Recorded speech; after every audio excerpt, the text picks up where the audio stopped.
All right, everyone, we're going to get started. So thanks for coming out today, and thanks for everyone who's joining us here virtually. Welcome to the U.S. Out of Korea Conference. My name's Reagan. I'm a member of the Denver Anti-War Committee, and I'll be your MC today. Thank you. I have to say that community events are my favorite form of protest. As much as I love going and yelling at politicians, I really think we learn a lot when we come together. We engage with each other, we get to know each other, and we can really learn from one another. So I'm going to really encourage you today to get to know the organizations who helped put on this event. And if you're not already a part of an org, to get plugged into one. So the U.S. Out of Korea campaign was launched in July of 2024 by Notodol, an organization founded by diasporic Koreans based in occupied indigenous lands known as the United States and Canada. They organize for a free world, for a world free of imperialism, and for Korea's reunification and national liberation. In Notodol's U.S. Out of Korea campaign, they seek to educate the public about U.S. military aggression in Korea, which is pushing the peninsula towards a renewed state of war. The goal of this conference is to educate people to challenge the misinformation and preconceived notions we have about Korea, and to push forward the demands made by Notodol. So they have 4 demands. The first demand is US out of Korea. Yeah. They demand a full and permanent withdrawal of US troops and weapons systems from Korea. They demand all Korean land, water, and airspace appropriated by the US military be returned to the Korean people. The second demand is end the US-South Korea alliance. They demand an end to all US-South Korea alliances and an end to all US-South Korea joint command structures and the Combined Forces Command and the UN Command. Third, end all aggression against North Korea. They demand an end to all US military exercises in Korea and all sanctions against North Korea be lifted. And finally, end the war economy. Yeah. The US government must divert spending for more prisons and policing and instead use the funds for housing, education, healthcare, and climate justice for the working people. So thanks again for being here today. We've got some great speakers from some local organizations that help put this event together. They'll tell us how the demands of their organizations are connected to the fight for Korean liberation. And first, we're going to hear from Haruki on behalf of Notodol.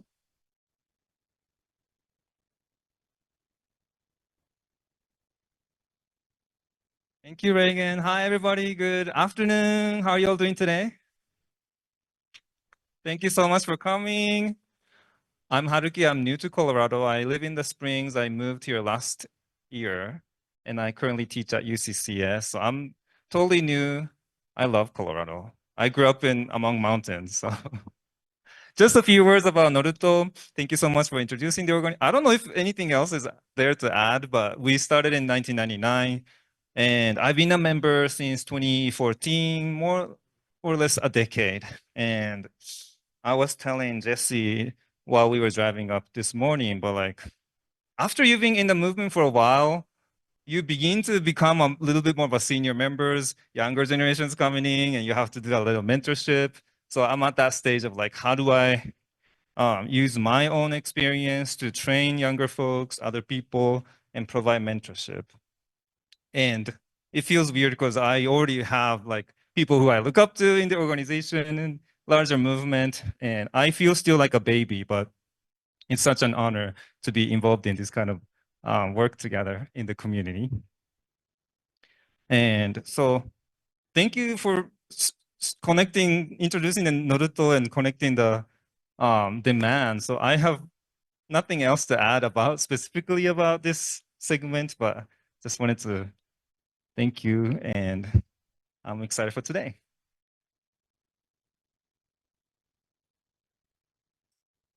All right, next we'll have Terry from Denver Anti-War Action.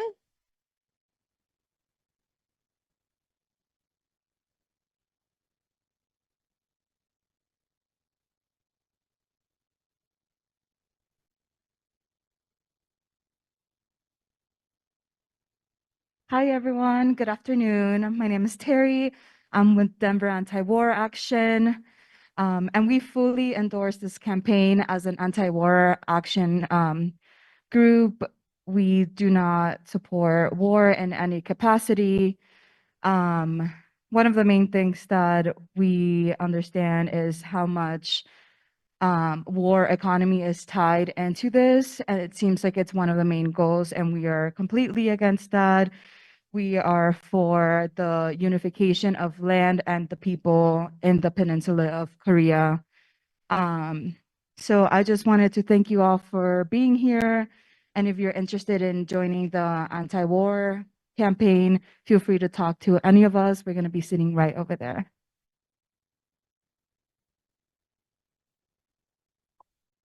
Okay, then we're going to have Jesse from Colorado Springs People's Coalition.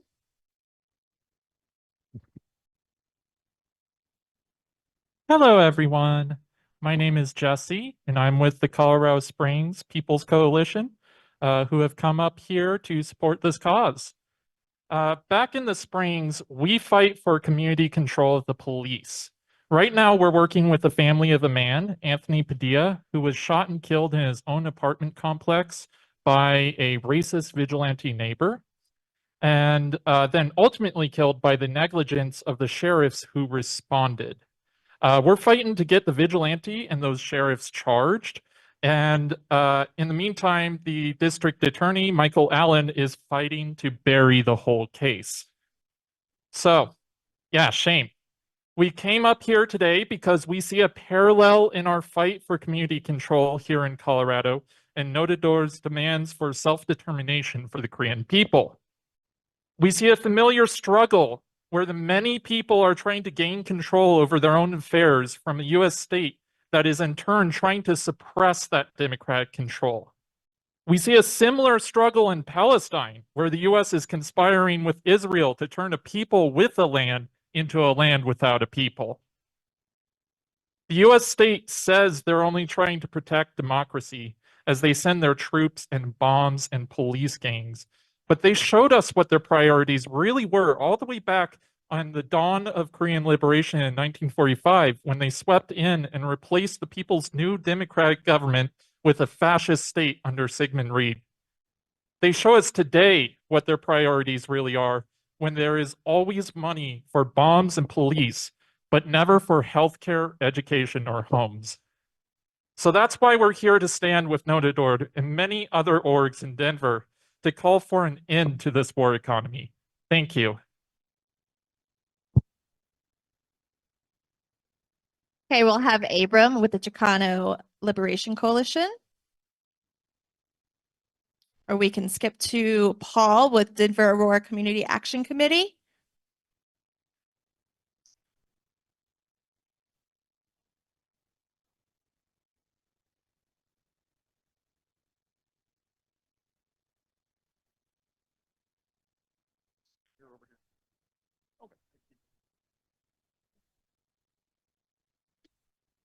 All right, thank you all. My name is Paul Nelson. I'm a member of the Denver Aurora Community Action Committee. We're a local action committee fighting against the police crimes here in Aurora and the murders committed by that department against the members of our community, primarily Black members of our community. We're a chapter of the National Alliance Against Racist and Political Repression, and we wholeheartedly support this fight and this campaign to get the U.S. out of Korea. I'm here again as a member of that committee, representing a group of Chicano, Black, and white working people who are opposed to police crime and racist repression. We are against the violence and injustice inflicted by the U.S. military presence in Korea, an occupation that has brought pain, division, and a constant threat of war to the Korean people for more than 70 years. We know that the Korean people deserve better. They deserve peace, they deserve unity, and the right to determine their own future free of U.S. imperialism. We're here today to raise up their demands in full solidarity and to call on the U.S. government to finally withdraw its military forces from Korea, as it should have done long ago. We're here to say no more occupations from Korea to Palestine, no more provocations, no more manipulation of the Korean Peninsula as a pawn in a new Cold War against China. We've seen the impact of U.S. imperialism globally. From Palestine to all over Latin America, the whole globe has seen the fangs of our government. We know that as long as the U.S. can occupy and dominate other countries, our fight for true justice and peace will be out of reach for people everywhere. Because when the U.S. engages in imperialist violence abroad, it comes back to bite us here at home. And what we understand is imperial feedback.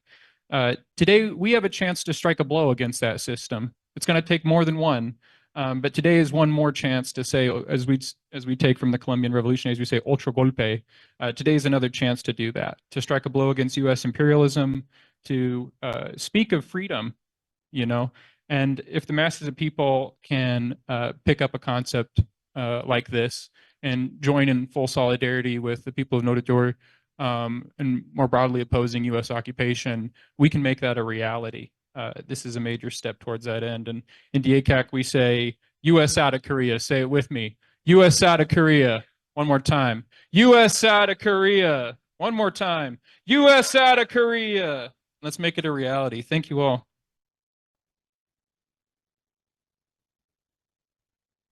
All right, we'll have Khaled from the Students for a Democratic Society.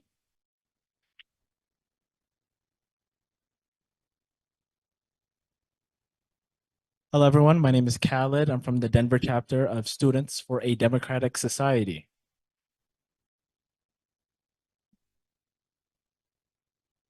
Students for a Democratic Society, or SDS, is a broadly progressive national student organization that utilizes direct action to push progressive change. SDS has roots as an anti-war organization that opposes and fights against U.S. wars, invasions, sanctions, and interventions in other countries. Whenever the U.S. government or its allies attack another country, we will protest to demand an end to U.S. intervention and involvement. SDS stands with all movements and leaders who resist and defend their country by any means necessary against U.S. invasion, occupation, war, intervention, and sanctions. SDS Denver gladly signs on to the U.S. out of Korea campaign demands. The aggression the United States enables and supports is not just a disaster for the exploited and oppressed people of the world, but directly endangers the students and youth here in this country. When the U.S. government surrounds countries with military bases or sends troops to their bordering regions, the intention to increase tensions is clear. As students, we must oppose the aggression displayed towards North Korea. For it is us students and young people who will be drafted to fight in these wars, with imprisonment ready for us if we wish to decline.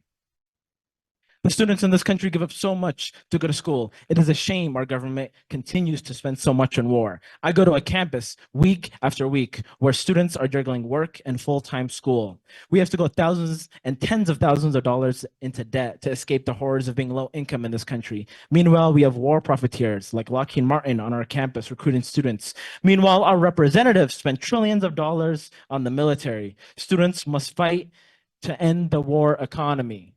We say, U.S. out of Korea. We say no to wars and occupation. Yes to jobs and education. Thank you. All right, we'll have Keegan from the Freedom Road Socialist Organization.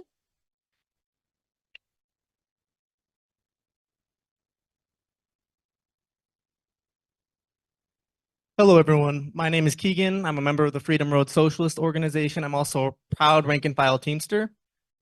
And so, I work at UPS and we deal with a lot of stuff over there, People are living in their cars to come to work every day. People are working 6 days a week.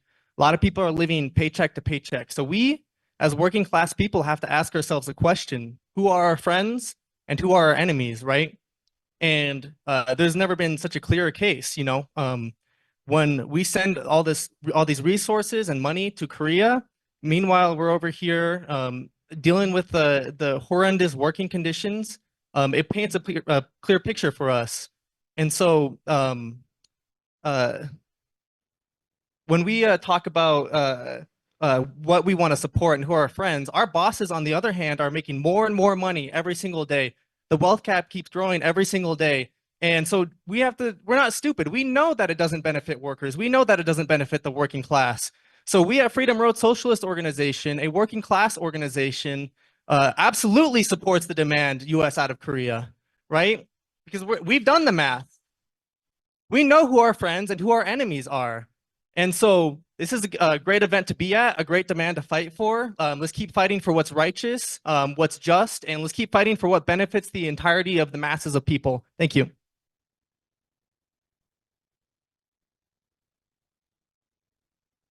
All right, so thanks again to all of the orgs who came here today and helped put on this event. As you can see, the struggle for freedom is inextricably linked across the globe and here in Denver.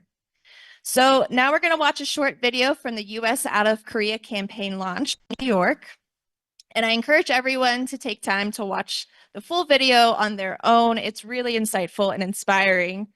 Right now, we're going to watch a speech from Mr. Subak Kim. He's a movement elder who is a longtime supporter of Notodol and currently a member of the Korean Americans for Progressive Party. He works to bridge movements in Korea and the US.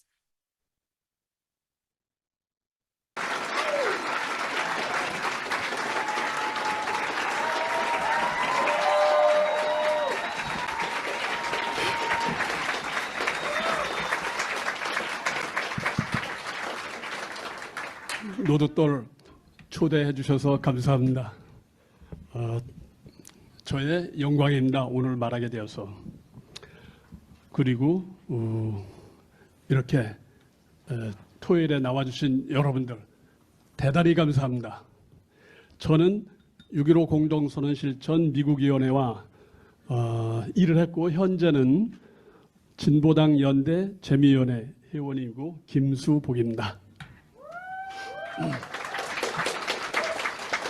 Thank you for inviting me. I'm pleased to meet you all. My name is Kim Subok, and I served as the representative of the June 15th Joint Declaration Committee in the United States, and I'm currently a member of Korean Americans for the Progressive Party. 우리 노도돌 젊은 회원들이 너무 좋은 얘기를 했는데 저도 제 얘기 하나 해보겠습니다. Let me tell you a little bit about Korean history. 1945년도에 코리아는 해방되었어야 마땅합니다. 그러나 38도선 이남에는 일본 제국의 깃발이 올라가고 미국 제국의 깃발이 일본 제국의 깃발이 내려가고 미국 제국의 깃발이 올라갔습니다. In 1945, Korea was supposed to be liberated, but as the flag of the Japanese Empire was lowered south of the 38th parallel, the flag of the American Empire was raised. 1946년에 메가더 미 군정청은 여론조사를 했습니다. In 1946, the MacArthur military government conducted a public opinion poll. 70%가 사회주의를, 7%가 공산주의를, 14%만이 미국식 자본주의를 지지한다는 결과가 나왔습니다. 미 군정청은 코리아를 통치하기 위해서는 이러한 의식 구조를 바꿔야 한다는 것을 알게 되었습니다. The results showed that 70% supported socialism, 7% supported communism, and 14% supported capitalism. The military government realized that in order to govern Korea, it needed to change this structure of consciousness. 1948년도 당시 인기가 있던 정치가들인 여운형, 김구 선생 등이 암살됩니다. 미군정에 저항하는 크고 작은 항쟁이 전국적으로 번졌습니다. In 1948, popular politicians such as Yoo Won-hyung and Kim Gu were assassinated. Various resistances against the U.S. military government spread nationwide. 1948년 여수와 제주도에서 대량 봉기를 진압하면서 미 군정청은 좌익들을 대량 학살하거나 학살을 방조했습니다. During the suppression of uprisings in Yosu and Jeju Island in 1948, the U.S. military government massacred or allowed the mass killing of leftists. 1948년 정부 수립부터 1950년 전쟁까지 3년 사이에 38도선을 사이에 두고 남과 북은 1000번 이상의 충돌을 했습니다. 매일 충돌했습니다. Between the establishment of the government in 1948 and 1950, there were about 1,000 clashes across the 38th parallel between North and South, occurring almost daily. 1950년 6월 25일에 전면전으로 확대됩니다. 이것이 한국 전쟁입니다. This escalated into a full-scale war on June 25th, 1950. This is the Korean War. 3년 뒤인 1953년 7월 27일 휴전 협정에 서명합니다. 300만 이상이 그 사이에 처참하게 죽었습니다. 이승만을 앞세운 반민족 친일 세력은 남코리아를 장악하게 됩니다. The armistice agreement was signed on July 27th, 1953. In just 3 years, more than 3 million people were brutally killed. The pro-Japanese anti-national forces, led by Syngman Rhee, took control of South Korea. 1951년, 61년 쿠데타로 정권을 탈취한 박정희는 일본 제국 만주 사관학교를 졸업한 일본군 장교였습니다. 그는 자신이 반공주의자인 증거를 보이며 케네디 대통령의 지지를 얻어냅니다. 그가 만든 공화당이 현재 한국 여당 국민의힘이며 그는 또 CIA 협조로 국가정보원을 만들었습니다. Pak Chung-hee, who seized power in a coup in 1961, was a Japanese army officer who graduated from the Manchurian Military Academy of the Japanese Empire. He showed proof of his anti-communism to gain Kennedy's support. The Republican Party he founded is now the ruling party in Korea, the People Power Party. And he also created the National Intelligence Service with CIA cooperation. UN 인권위원회를 비롯한 국제 엠네스티와 미국 국무부조차 초헌법적이고 반인권적인 국가보안법의 폐지를 요구하고 있습니다. Both the United Nations Human Rights Council and Amnesty International, as well as the US State Department, are demanding the abolition of the national security law, which is beyond the law and against human rights. 1946년 미 군정청을 놀라게 했던 70%의 사회주의자와 7%의 공산주의자들이 한국 사회에서 숙청되면서 미 군정청의 간악한 노력이 성공한 듯 보였습니다. The 70% of socialists and 7% of communists who shocked the US military government in 1946 were purged from Korean society, making it seem as if the US military government's treacherous efforts were successful.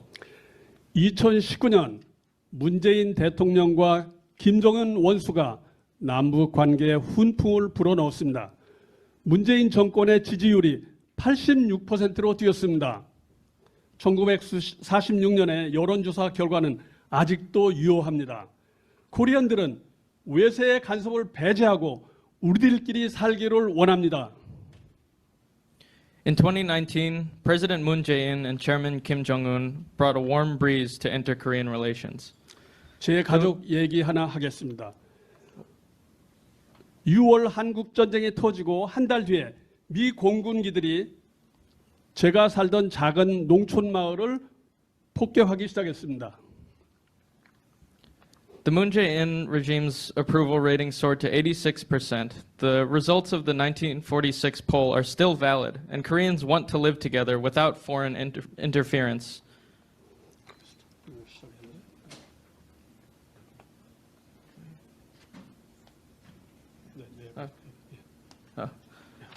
Let me tell you about my family. In June 1950, a month after the Korean War broke out, U.S. Air Force planes bombed the small rural village where we lived. 번쩍번쩍하는 섬광과 고막을 찢는 폭발 소리가 천지를 진동했습니다. 당시 어머니 혼자 농사를 지으며 6남매를 키우고 있었습니다. 어머니는 초가지붕에 붙은 불을 끄고 연기가 자욱한 방 안에 들어왔습니다. 피가 낭자한 바닥에 울지도 못하고 있는 애들을 발견합니다. 심장이 멎었습니다. 그때 애들 나이는 3살, 6살, 9살이었습니다. Flashes of light and ear-piercing explosions shook the earth. At the time, my mother was farming alone and raising 6 children. My mother put out the fire on the thatched roof and found children lying on the blood-stained floor, unable to even cry. Her heart stopped.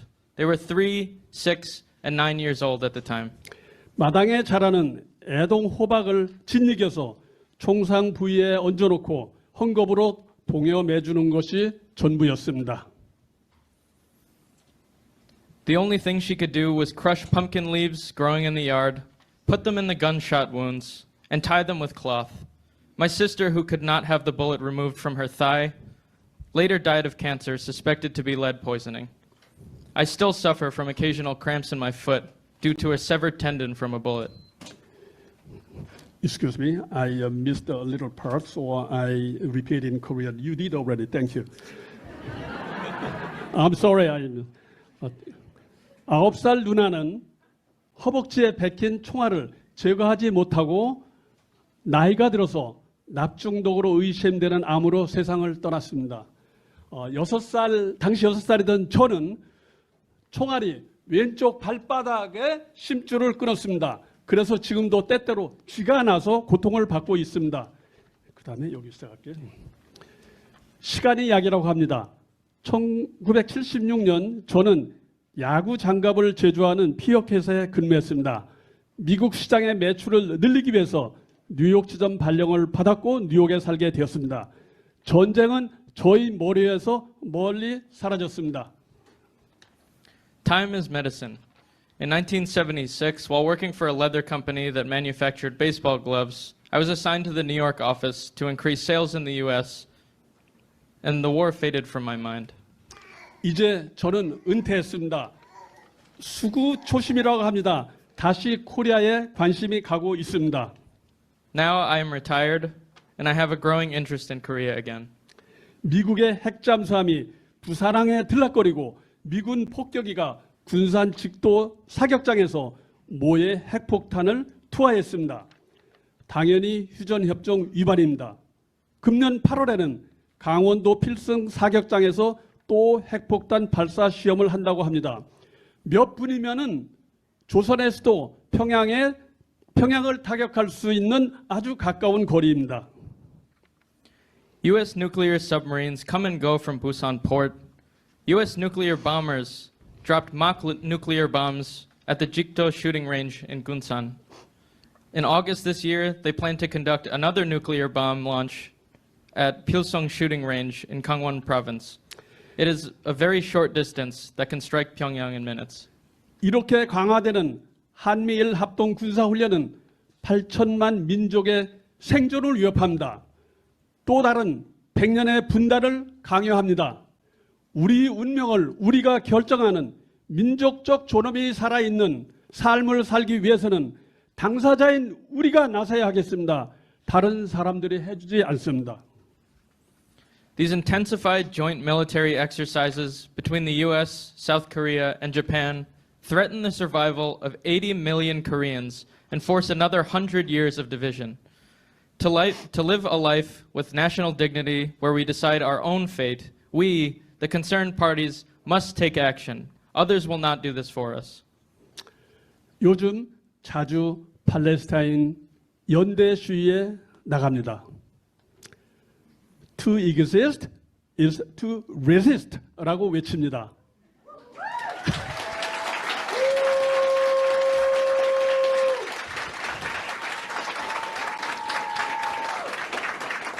불공정하게 당하는 약자의 저항은 정당 방위입니다.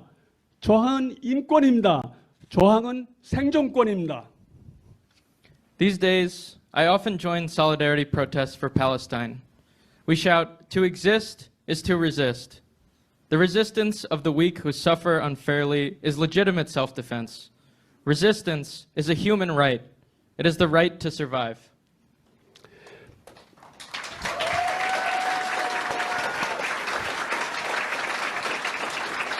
팔레스타인의 문제와 코리아 분단의 문제의 뿌리는 미 제국주의의 패권 정책이 근원에 있음을 알게 되었습니다.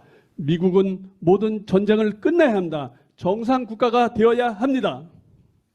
I've come to realize that the root cause of the problems in Palestine and the division of Korea lies in the hegemonic policies of US imperialism. The future of the United States lies in ending all wars, 제국주의는 지난 시대의 산물입니다. 자주의 시대가 오고 있습니다. 인류 역사의 진행 방향은 민족 자주입니다. 자주는 코리안의 문제만이 아니고 인간의 존엄을 쟁취하려는 세계인의 소망입니다.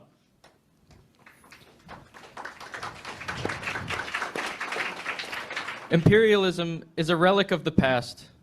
The era of self-determination is coming, and the direction of human history is towards national self-determination.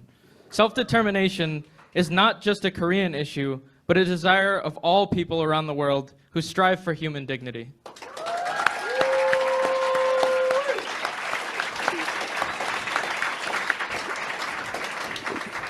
Thank you. Thank you. 노도돌 동지들은 시대가 요청하는 US Out of Korea 캠페인을 시작했습니다. 코리아를 살리는 자주 운동입니다. 노도돌 동지들은 시대적 소명을 자기들 어깨 위에 올려놨습니다. Norodol comrades have launched the US Out of Korea campaign, responding to the call of the times. It is a movement for the self-determination of Korea. Norodol comrades have placed this historical mission on their shoulders. 노도돌 동지들 격하게 지지합니다. I strongly support the Norodol comrades.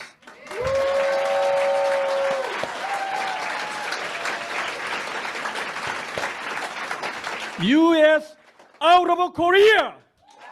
US out of Korea! Thank you.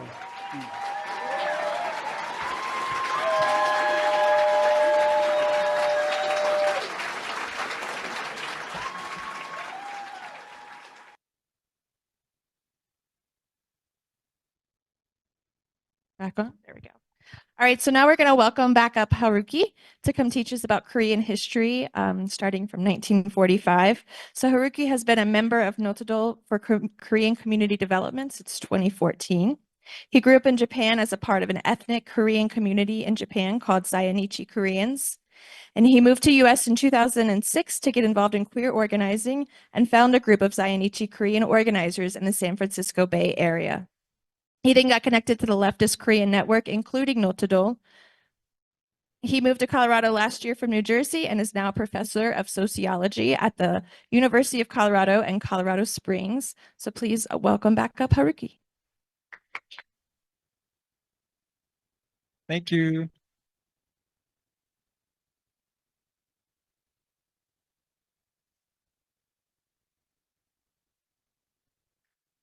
So I have plenty of time to talk to you about Korean history. I could spend the whole afternoon, so I'll try to be short as possible, but with substance at the same time. So if you could help me keep track of time, I'm up like 30, 40 minutes or so. I'll share a little bit about myself as well. Some of you, sometimes, right?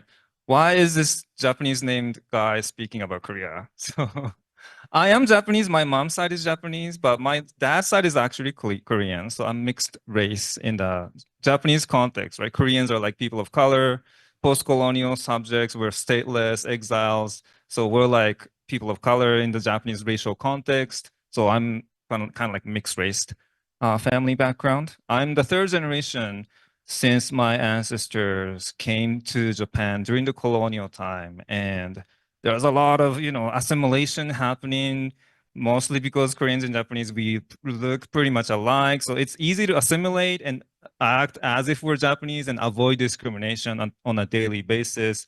So a lot of Koreans in Japan use Japanese names on a daily basis as aliases. But at the same time, in terms of the documents, a lot of the community members are stateless. So right after the liberation, there were about, I forgot the numbers. I think 2 million Koreans were living in Japan at the time of liberation. And most of them returned back to Korean Peninsula afterwards, but some of us stayed. And those who stayed previously, right, during the colonization, Koreans had the Japanese citizenship as colonial subjects, but all of a sudden they lost citizenship and their nationality was reverted back to this one Korea, three-division Korea. And then pretty immediately, the Korean division happened. So a lot of Koreans residing in Japan lost Japanese citizenship, and they now have defunct nationality. And in 1965, when South Korea normalized its relations with Japan, some people had access to South Korean nationality. So some people, for daily conveniences, applied for South Korean nationality. But nationality and citizenship are not the same thing, right? Just because you have a nationality, you have a passport, that doesn't always mean that you get to vote. So in the US, if you're born in this country, you get citizenship by birth, but that's not the case for many part of the world, including Japan. So after 4 or 5 generations today, some of our community members are still not having Japanese citizenship just because they're born in Japan. Of course, they can naturalize and apply to Japanese citizenship, but it's a very tenuous process. And if you even just have like a speeding ticket, you might not even be like eligible to naturalize. So there's a lot of things happening. So that's like the context in which I come from. So that's a little bit about my background. Just wanted to tell you why I'm speaking here. Next slide, please. I wanted to do this workshop in a storytelling format as much as possible instead of like a lecture slide. So I'm gonna do my best. I just have a bunch of pictures. I'm going to spend 5, 6, 7 minutes for each of these stories, starting with a moment of liberation and as much of it as possible towards the modern times. Let's start with the first story, from liberation to occupation. Thank you. So Korea was a colony of Japan for 35 long years, officially. But before even the official annexation of Korea occurred, Japan was growing as an empire in the Eastern Asian region, right? For the first time, sort of defeating Russia as a Western empire. So when Japan beat Russia, that was a global drama at that time. And then immediately after that, Japan sort of acquired the right to annex Korea, and Korean colonization happened for 35 years officially, and it was ended when Japan surrendered after the atomic bombings. And I didn't know this when I was growing up in Japan, but US did not have to drop atomic bombs in Japan at all, because they knew that Japan was going to surrender anyway, but US did it just to show off it to the Soviet Union slowly coming towards the Eastern Asia, right? Shame, yeah. Another thing that many people don't know, many Japanese people don't know that actually is that 1 out of 10 atomic bombing victims and survivors are actually Koreans. There were a lot of Koreans living in Hiroshima and Nagasaki at that time as industrial cities and industrial places like migrant workers and colonial subjects do a lot of cheap labor. So a lot of Koreans were actually there becoming victims and survivors of these atomic bombs. And there's a lot of things happening in terms of compensation, reparations, even those who have since returned to Korea. So that's a little bit of a larger context around atomic bombings that many people don't tend to know. So when we learn about colonialism in the US context, we learn a lot about, well, maybe not a lot, maybe not enough, but more about Western colonialism. And so like that's like hundreds of years. In the Japanese Korean context, it was only 35 years in number, but the intensity of Korean colonial oppression was very intense as what was happening around the rest of the world at the time. So it was, even though it was short, it was very severe repression. As Mr. Subo Kim was speaking about a little bit about Korean history earlier, as soon as the liberation came to the Korean people, the US military came only a few weeks later, landing in Incheon, which is right out of Seoul, and started dividing Korea. So that's the first picture, is the moment of liberation, right? Korean people just finally, after a whole generation of colonial occupation, they were celebrating liberation. But immediately, the US came and divided the peninsula into half. And this division, this demarcation between North and South was just done by two US military service members without consulting a single Korean person. And they did that because they knew that Soviet Union was also coming. So they just wanted to quickly decide, well, let's just divide it in half. And Soviet Union was not necessarily in a position to strongly oppose the demarcation at that time. Another sort of common myth about the division of Korea is that people tend to think the Soviet Union and the US sort of came and occupied the northern and southern halves at the same level of intensity of military occupation. But that is actually not true at all.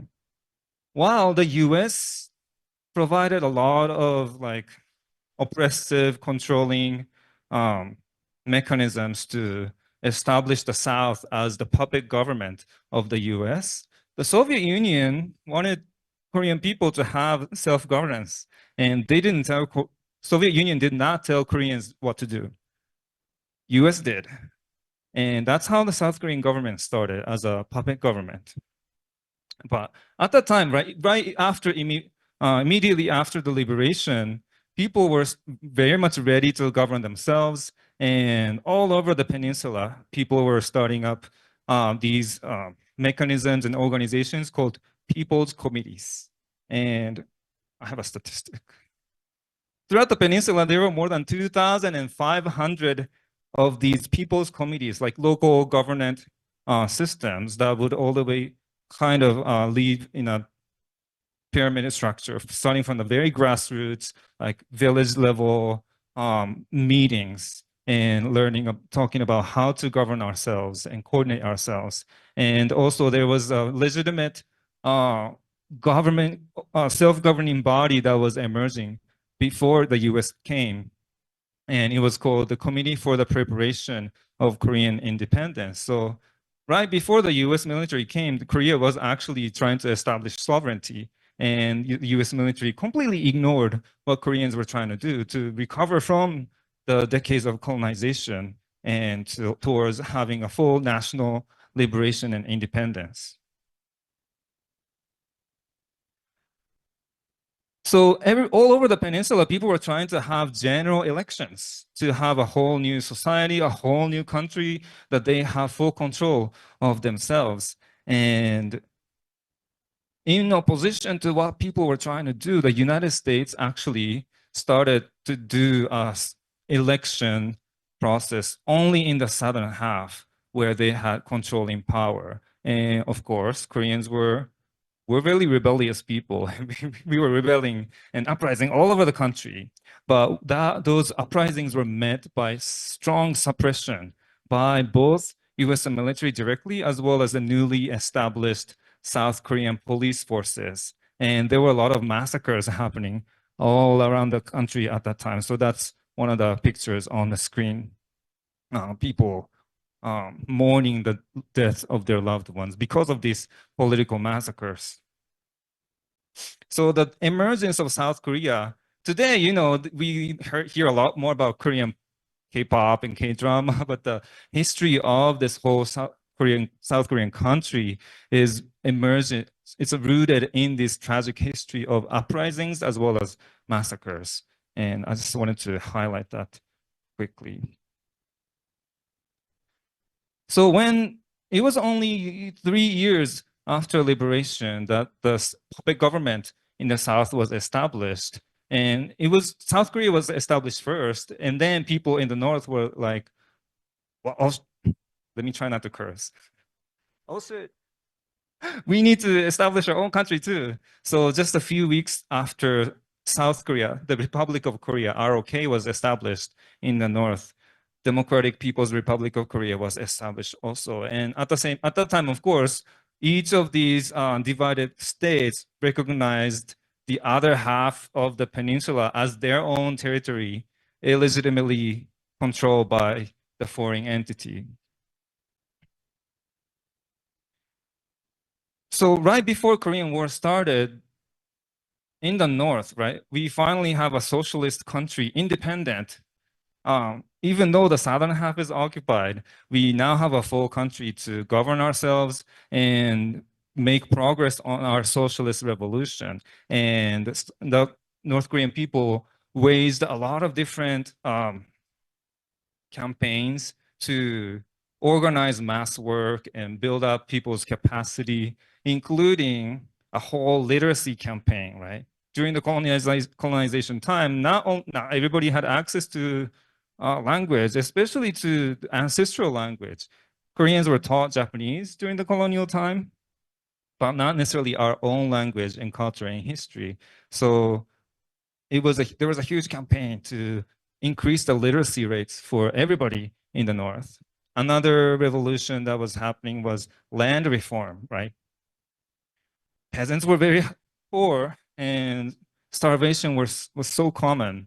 And if you were trying to think about moving right from colonization to socialist development of a whole country, you might immediately think, oh, let's just nationalize all the land and collectivize everything.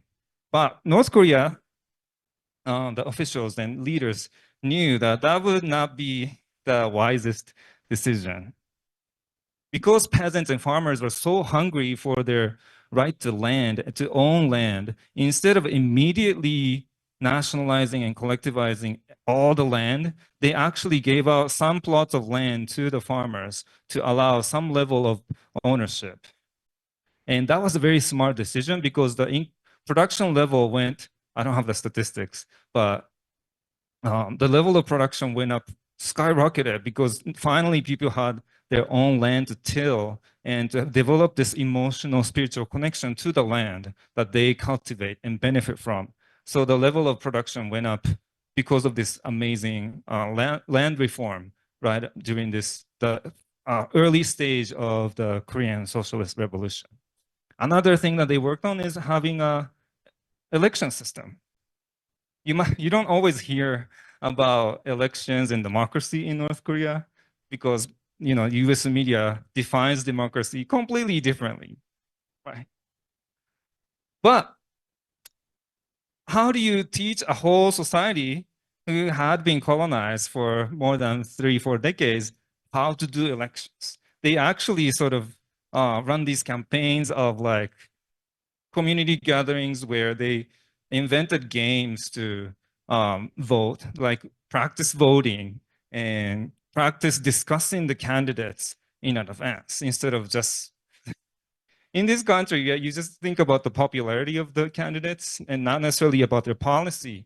But in the tradition of communist and socialist election system, we discuss the candidates so thoroughly before even we cast the vote. That's often why it's like the election result is 100%, right? So it's a very thorough discussion system where they practice this community-based grassroots way of vetting people and deciding on our leaders. So that's a photo of election system happening at that time, 1947 or 8. These are schoolgirls. I don't know the full context of what this event was necessarily, but this is related to the practices of having democratic election system. So from liberation, we went immediately back into occupation, especially in the South by the US military. Next slide, please. Thank you. The second story is actually about the war itself. War, ceasefire, and militarized division. The division of Korea is the world's most militarized division. And as Mr. Subo Kim was saying a little bit earlier in the speech, 1950, June 25, North Korean People's Army crossed the demarcation to liberate the southern half. Of course, depending on the conservative perspective, North Korea invaded South Korea, right? But that was not a legitimate international border, and North Korea saw the southern half as their own territory. So how would you consider it as an invasion, right? Especially if you compare it to what the US has been doing in like Iraq and Afghanistan, right? That's invasion. North Korea coming to the south is not invasion, right? Even like at the level of international law. But this war was very brutal. And initially, North Korean army was making a very swift movement, coming all the way to the south. But US realized and responded quickly, and they started bombing the shit out of the peninsula. Some statistics I have here. In total, during the Korean War, 3 to 5 million Koreans were killed, including most of them, of course, civilians. In comparison to all the bombs that were dropped during the World War II in the Pacific, more bombs and napalms were dropped in the Korean War alone, in comparison to the entirety of what was happening in the Pacific during the war. You can imagine how much bomb was dropped. There was also a lot of massacres of civilians all throughout the peninsula, both by the South Korean military as well as US military. And the most recent Truth and Reconciliation Commission found that at least 8,000 cases of massacres happened by both in combined US and South Korean military personnel at that time. So it was not just about people, service members, soldiers fighting each other, but civilians. So many of the civilians were massacred and killed during the World War II, during Korean War. And this, another statistic to illustrate the scale of destruction is, especially it was difficult in the north, right? It was, of course, US would attack the northern part to suppress Korean communists. During the Korean War, 18 out of 22 major cities in the north were more than 50% destroyed. And this destruction also included bombing dams and flooding the whole agricultural land and, you know, towns and villages. That's an act of genocide. Exactly. So North Korea was doing poorly, and then finally China came to aid. And as a result of that, the war sort of resulted in the armistice agreement 3 years after North Korea decided to liberate the southern half. And we've been talking a lot about ceasefire these days, but here's an example of what ceasefire could turn into. After 70 years, we still have not been able to resolve the conflict. Even though we have a ceasefire agreement, that is not a full resolution of a territorial conflict.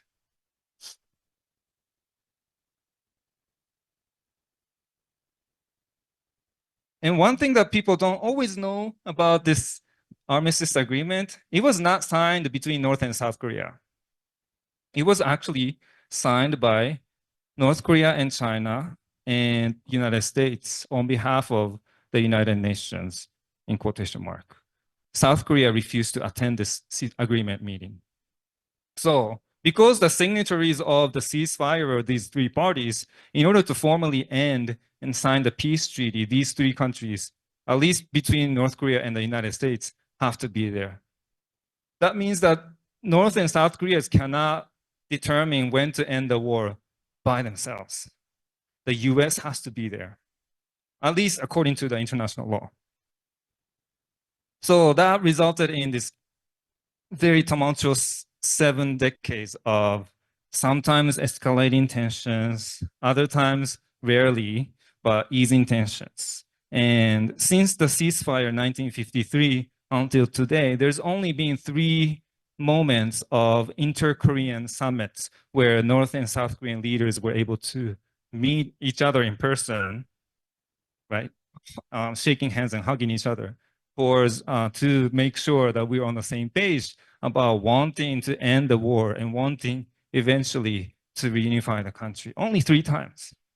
And the first one was 2000. So it took almost 50 years to have the very first summit towards discussing reunification between just the two leaders of the divided Koreas. And the most recent one was 2018 here in this picture. And I forgot to point you out that picture was the armistice agreement picture. Next slide, please. Story 3. I want to tell you now, focus on the Southern Korea, and then I'll move to the North Korean part. In the South, this story is about the dictatorship under US imperialism. We often hear about North Korea having a military dictatorship, but we don't always hear about South Korea having military authoritarian regimes. And that's exactly what happened when the US established a puppet government in the South until 1987. That's when some level of democratization happened. But all these years, not both, but military regime was actually heavily repressing democratic movements, student movements, labor movements all over the South.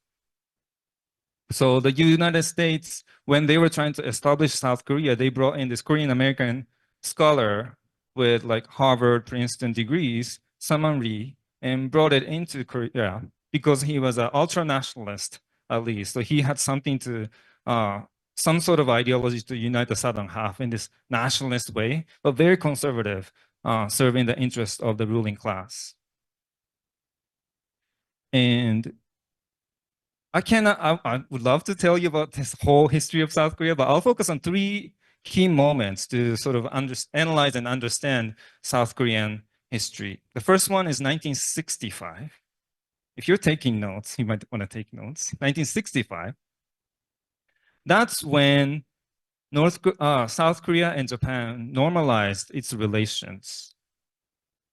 What was happening around that time, 1965?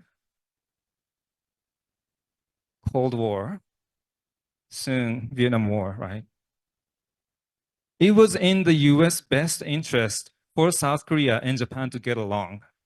So it was only 20 years after liberation of Korea, and the US wanted these two countries, Japan and South Korea, to get along. So US encouraged them to sign this normalization treaty. And as part of this treaty, South Korea had to give up their right for colonial reparations completely.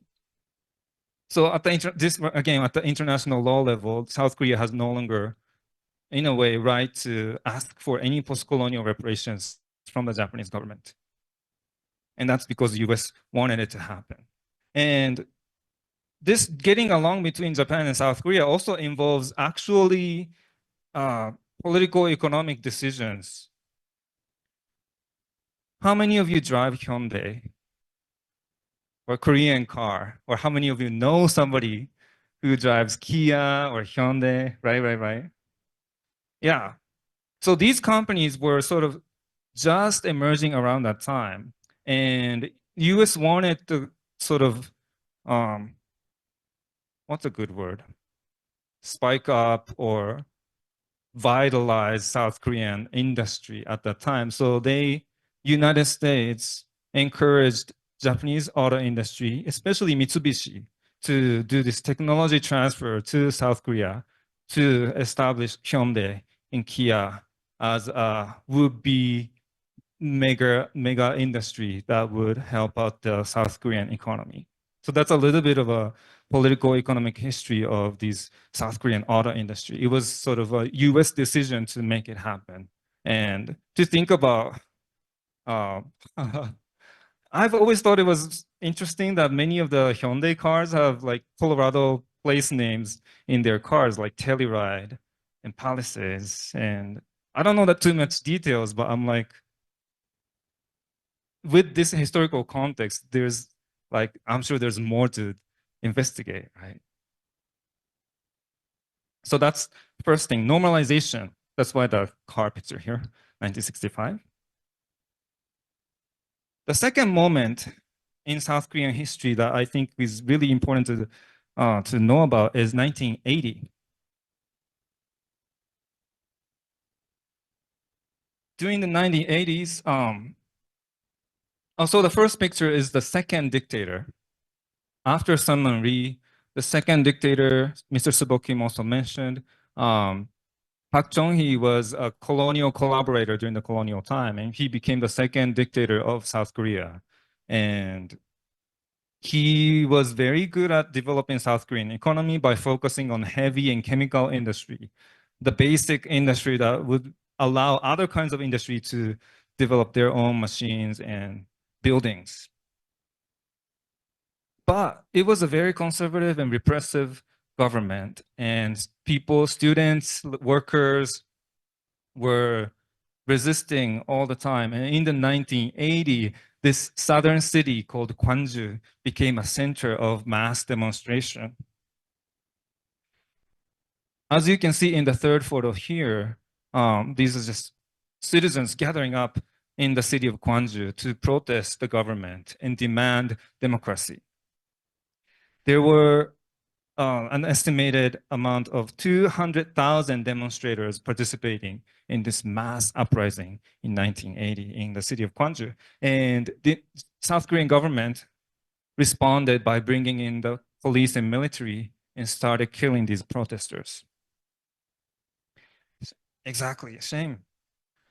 As a result, of course, we don't always have the accurate, 100% accurate estimates of the casualties, but the statistics of civilians and protesters who were killed range from 600 to 2,300 upwards. And the thing, why I'm including it here in terms of US out of Korea, is that the US government knew that these protests were happening, and they sort of gave the South Korean police force and army the green light to start massacring these protesters. So it's not just the South Korean government's responsibility, but the US military's responsibility to recognize what exactly happened at this Gwangju massacre in 1980. The third moment here that I would highlight is 1997. In the summer of 1997, what we call today as the Asian financial crisis started in Thailand first, and Thai currency baht got reduced, and then the impact spread to both Malaysia and Indonesia, and it came to South Korea. So the value of South Korean currency won was reduced to half of its value in relation to US dollar because of this crisis. And South Korea's foreign reserve at the time was 30 billion, and it got in a matter of days and weeks, got reduced from 30 billion to just $4 billion. I'm not good with like thinking about big numbers, but if you think about it, is a big number, but to run a whole country and having their whole foreign currency reserve reduced from 30 to 4 is just a major decrease in the value of the assets that the country had, right? So as a result, in that moment, South Korean government was indebted to foreign countries upwards of $160 billion.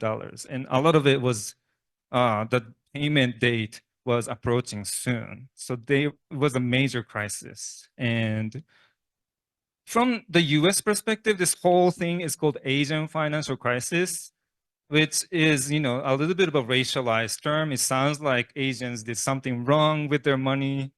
That's not exactly what happened, right?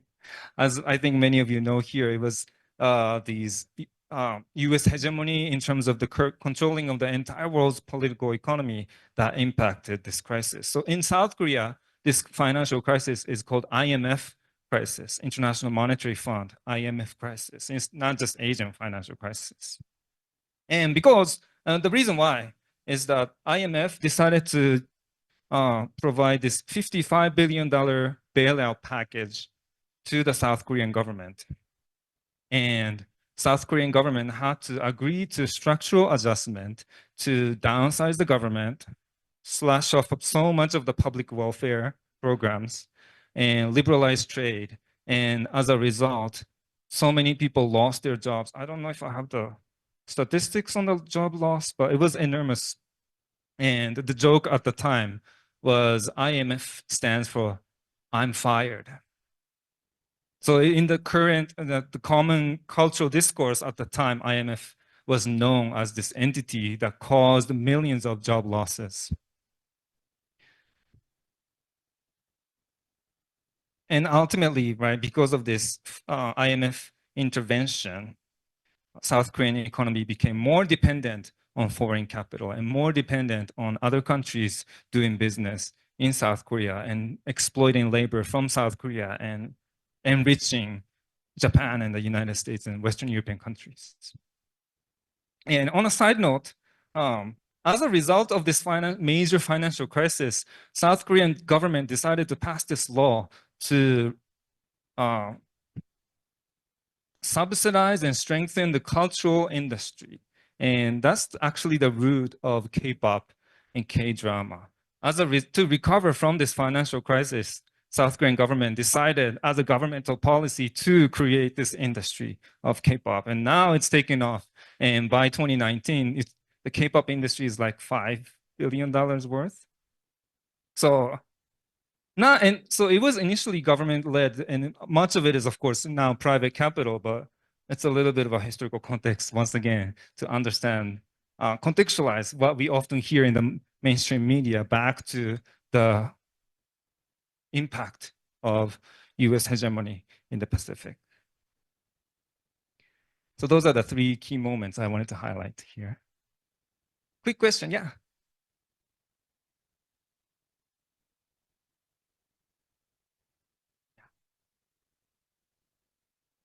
Right.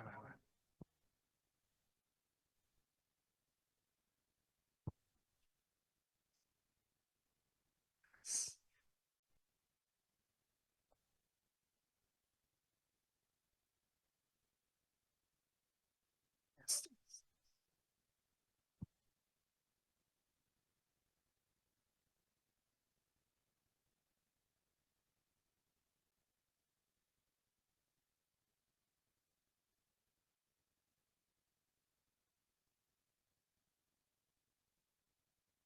Yeah, thank you so much for adding that context, definitely. You know, there's this term, it's now a little bit of an old outdated term, but in the 90s, South Korea, Taiwan, Singapore was called Asian tigers because of their economic successes. That make it sound like they were just, they just worked hard enough.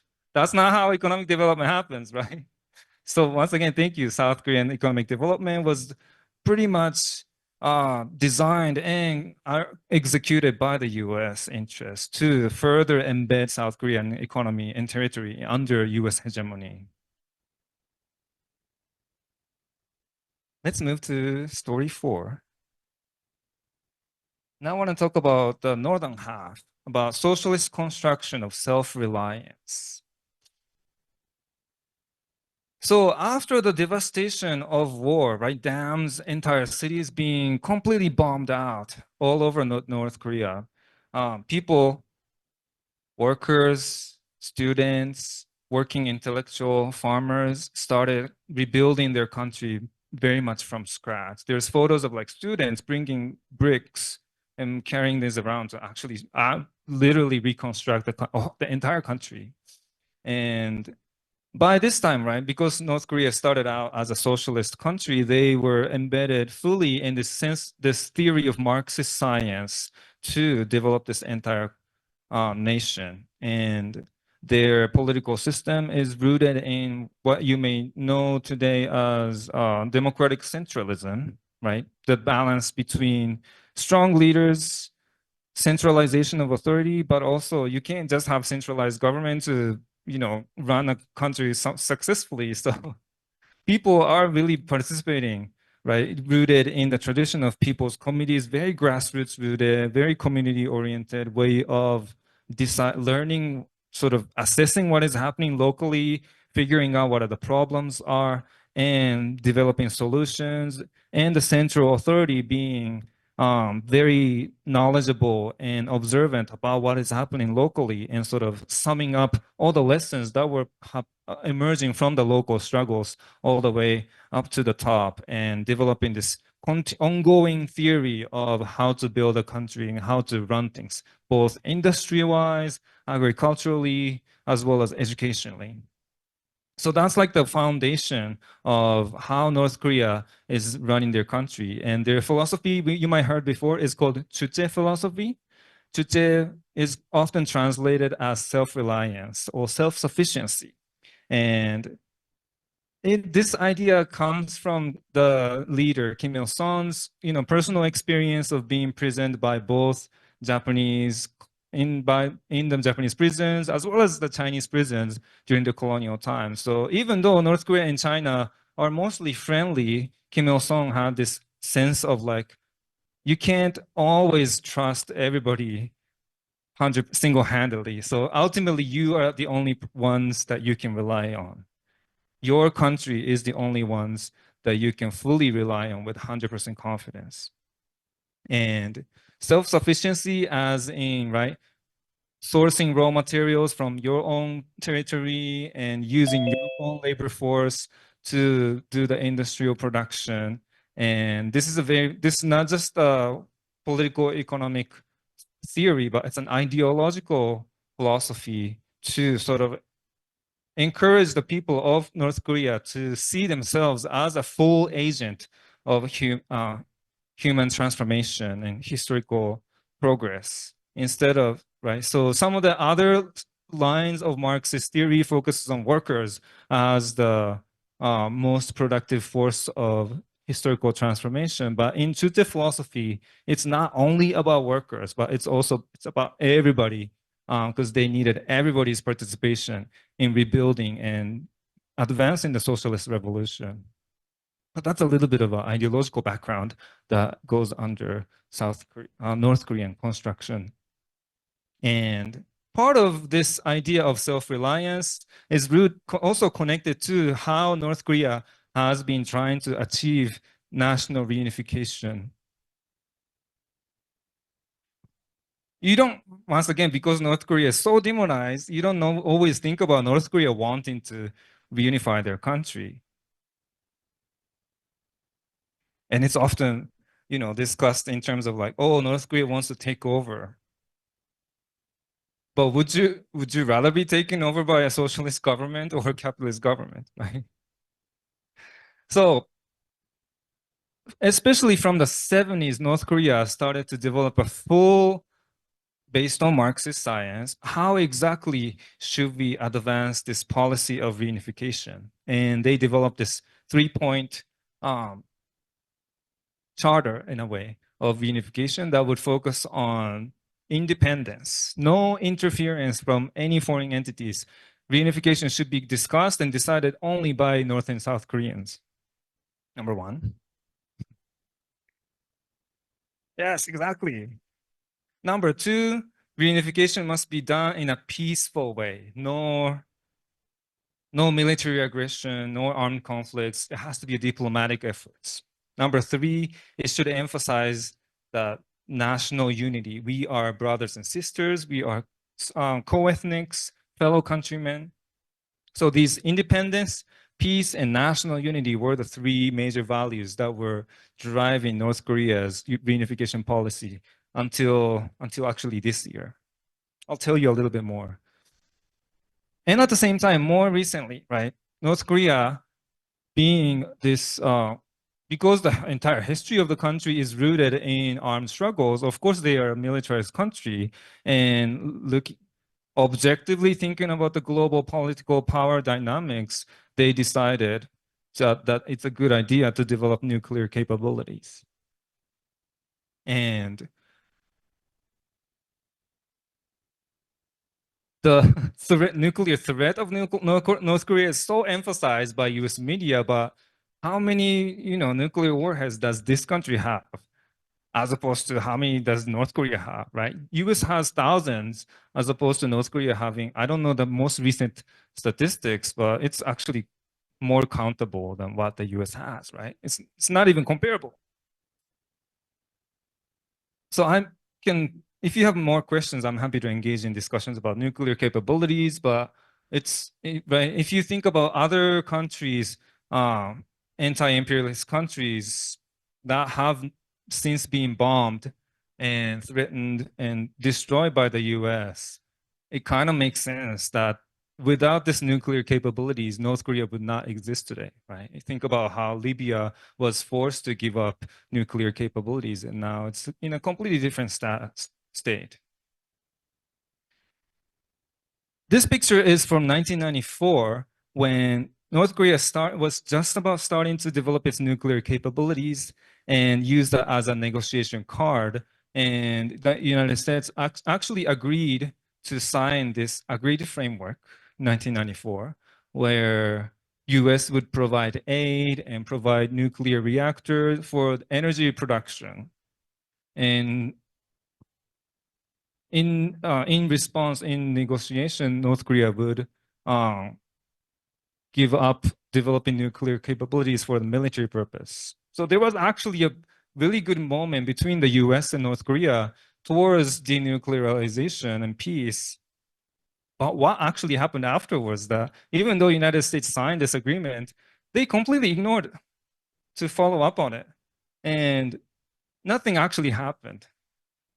Think about the disrespect that this country has about this international diplomatic processes. Like, you signed it and you just completely ignored what you did. It's, to me, unfathomable. But that's exactly what happened.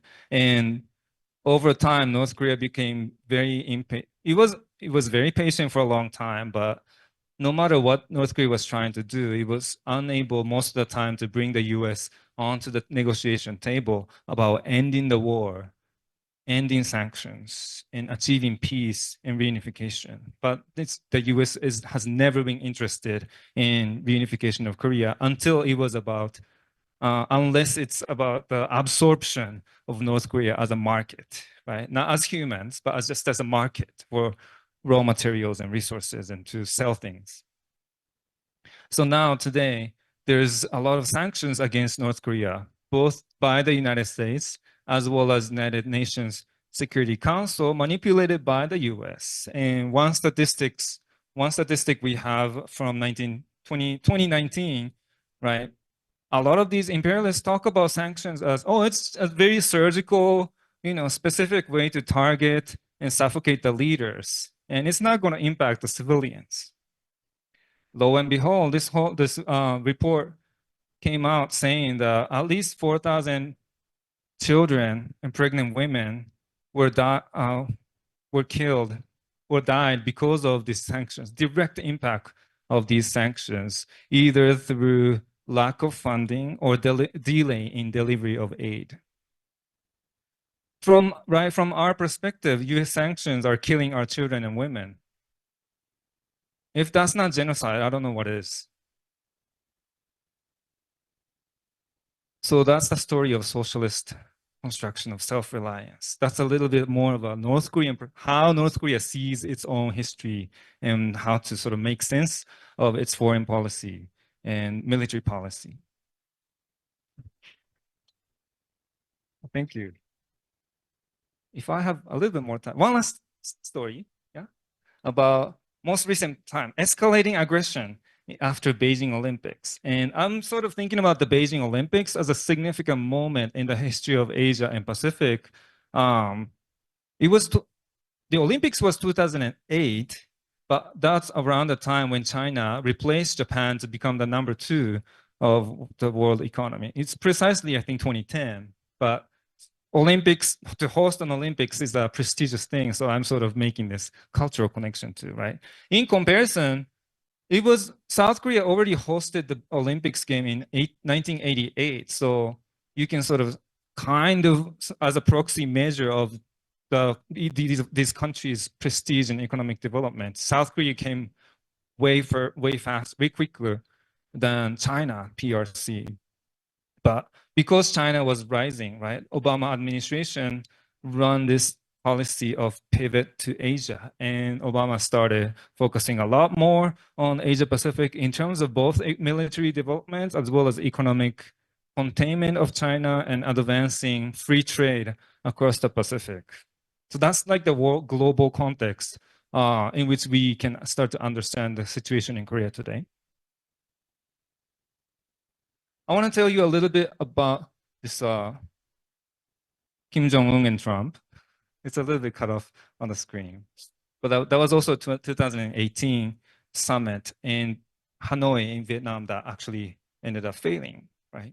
This second picture is about the US military in South Korea. And I have a bunch of statistics I want to share about the presence of US military. Oh, thank you, in South Korea. Thank you. Throughout the southern half of the peninsula, there are 62 US military bases. South Korea is a really tiny country, actually. I wish I should have thought about the geographical area comparison, but 62 military bases in this tiny country. And US military globally has 900 bases. Currently, I think 28,500 US troops are stationed in Korea, 28,500 US troops in Korea. And although US taxpayers definitely support the presence of US military in South Korea, South Korean taxpayers also take on the burden, actually primarily. And every year, South Korean taxpayers cover for $1 billion just to give to the US military. $1 billion just to give it to the US military. Shame, yes. ROK itself is a big, very militarized country, right? You hear about K-pop stars, once again, having to go to the military and serve their time. South Korean armed forces amounts to combined 3.6 million people, which is 2 times bigger than Taiwanese armed forces size and 10 times what the Japanese has. Just to contextualize regionally, which country has so many more armed forces?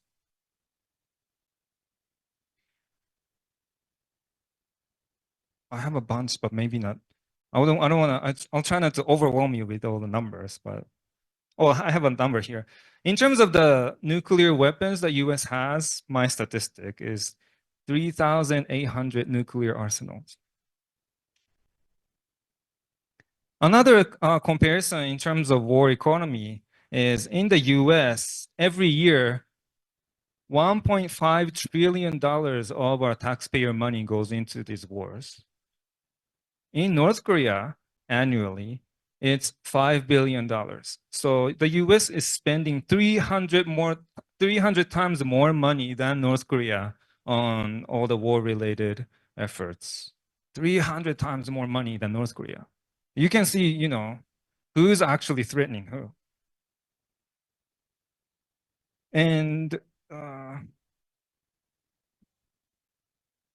one more statistic, if I may. In terms of war economy, right? We're gonna hear a little bit more about war economy soon too, but another comparison I have in terms of prison spending and policing spending in this country. Every year, this country spends $80 billion on prisons and $100 billion on policing. So war economy is not only about actually military and war spending, but we can expand our analytical categories to think about all these ways in which the capitalist bourgeois state spends money on legitimizing their violence and monopolizing their violence against civilians, workers, students, farmers, in neglect of our basic human needs, such as housing and healthcare and education. And I should wrap up in a moment, but so there are a lot of things still happening in South Korea today in terms of US military presence. For instance, Camp Humphreys is a big US military base that is like about half an hour south of Seoul. And that's actually the world's largest US military base in the entire world. And more in the 2010s, I believe, the Camp Humphreys as a base was actually trying to expand because it was concentrating other bases and troops into the single location. And through this process, these little farming villages were completely destroyed and replaced. And it was a village that is right next to an ocean. And the land there was originally not suitable for agriculture because it was salty land. And multiple generations of these farmers tilled their lands to finally make it arable and be able to grow their own food, and now it was taken over by the US military. And there were a lot of hard struggles, but ultimately we lost it. And when our organization, Naruto, visits South Korea, we visit these places and hear their stories and sort of share their sense of loss and sadness and renew our commitment to our struggle. So I just wanted to share. And there's so many of these things happening all over South Korea, not just Camp Humphreys. So our struggle is all over. And finally, most recent stuff. Things are going worse today. And last year alone, so the major issue is the war drills, war exercises between the South Korean troops and US troops. And last year alone, there were more than 200 days of these war games conducted. It's more than, right, every other day. And some of the technical details of how these military commands happen is that they have this thing, there's two sort of operational entities that sort of rule this relationship between the South Korean army and US military. One is called UN Command, United Nations Command, which the United States created and just attached the name of the United States, but has no relationship whatsoever actually to the United States, but it just uses the name of the United Nations. Sorry, I'm misspeaking. There's also Combined Forces Command that sort of commands both South Korean and US military together. And in normal times, South Korean government has authority over its own troops, but in a wartime, if a war is officially declared as a state, as a status, the US military can take over the entire command of the South Korean military. So South Korea actually does not have sovereignty because of this system. And more recently, just last year, until last year, even though US was always like, oh, we will be there to protect you if North Korea attacks you, right, towards South Korea. But there was no clear agreement or procedure about how the US military and South Korean military would respond to a nuclear situation. Last year, they created this entity called Nuclear Consultative Group, NCG, to finally start discussing exactly what will unfold if North Korea attacks or if the Korean Peninsula falls into a nuclear situation. And that is very alarming because now they have a concrete entity to start planning how to attack North Korea using nuclear weapon. So things are getting worse, and I can go on and on, but I'll pause here just to highlight on this cautionary note.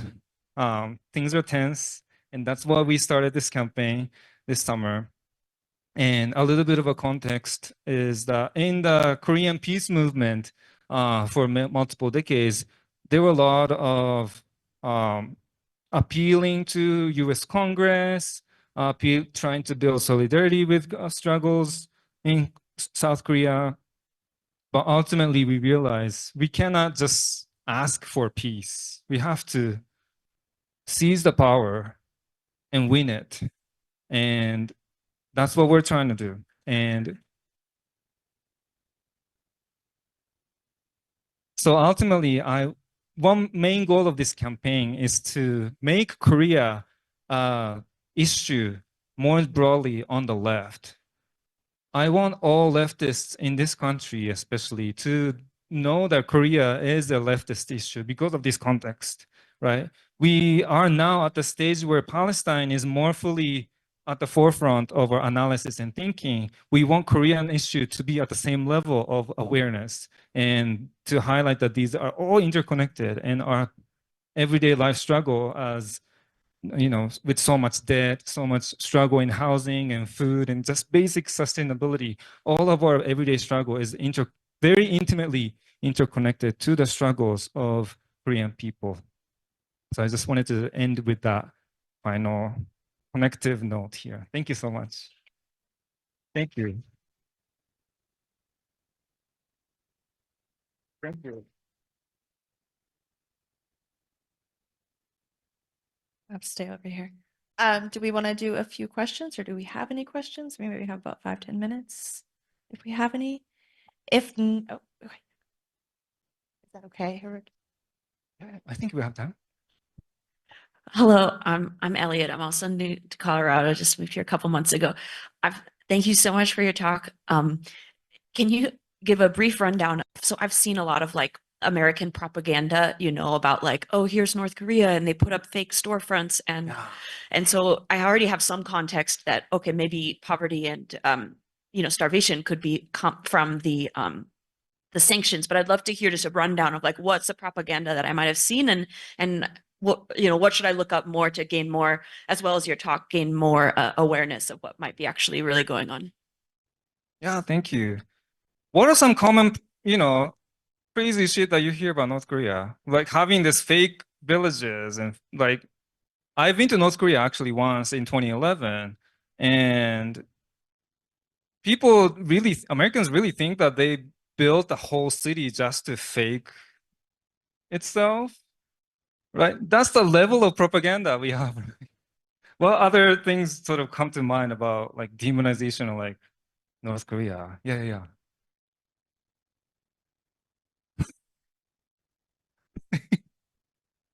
Right, these weird fake stories about executions and like they cannot afford to lose labor power. They need everybody. If you think a little bit, like why would they even do that? Yes, more examples of weird propaganda. Yeah, I've heard that they have to push their trains or that they eat rats. It's like one of the more grosser ones I've heard. Right. What's the point of a train then? It is true that, energy production is a ongoing struggle in the country, right? So when I was visiting, sometimes the hotel lost power. It's common to have power outage pretty occasionally, even in Pyongyang. But that doesn't mean that they don't have energy to run trains, right? Pyongyang city has a whole metro system, underground metro system. Free, of course. Any other weird? Yeah, Jesse. Actually, now that like North Korea has opened up a bit more and has allows people to visit, I have been hearing people dismissing like positive accounts of visiting like the capital, saying, "Oh, they're all actors. Like that's a whole managed process. No one there is actually happy." And I'm curious what you say to that. Yeah, once again, why would they mobilize an entire city or entire country just to fake to a handful of visitors? It just scale-wise doesn't make any sense. Yeah.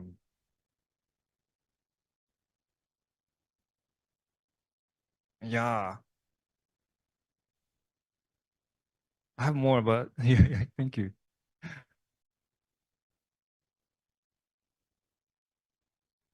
So I've heard of or I've seen like, these documentaries where American visitors to North Korea are like constantly escorted, and I can certainly understand the distrust. But then I also read accounts from, other visitors from, Russia or China, and they are not escorted. They're just, free to go wherever they want to go in the country.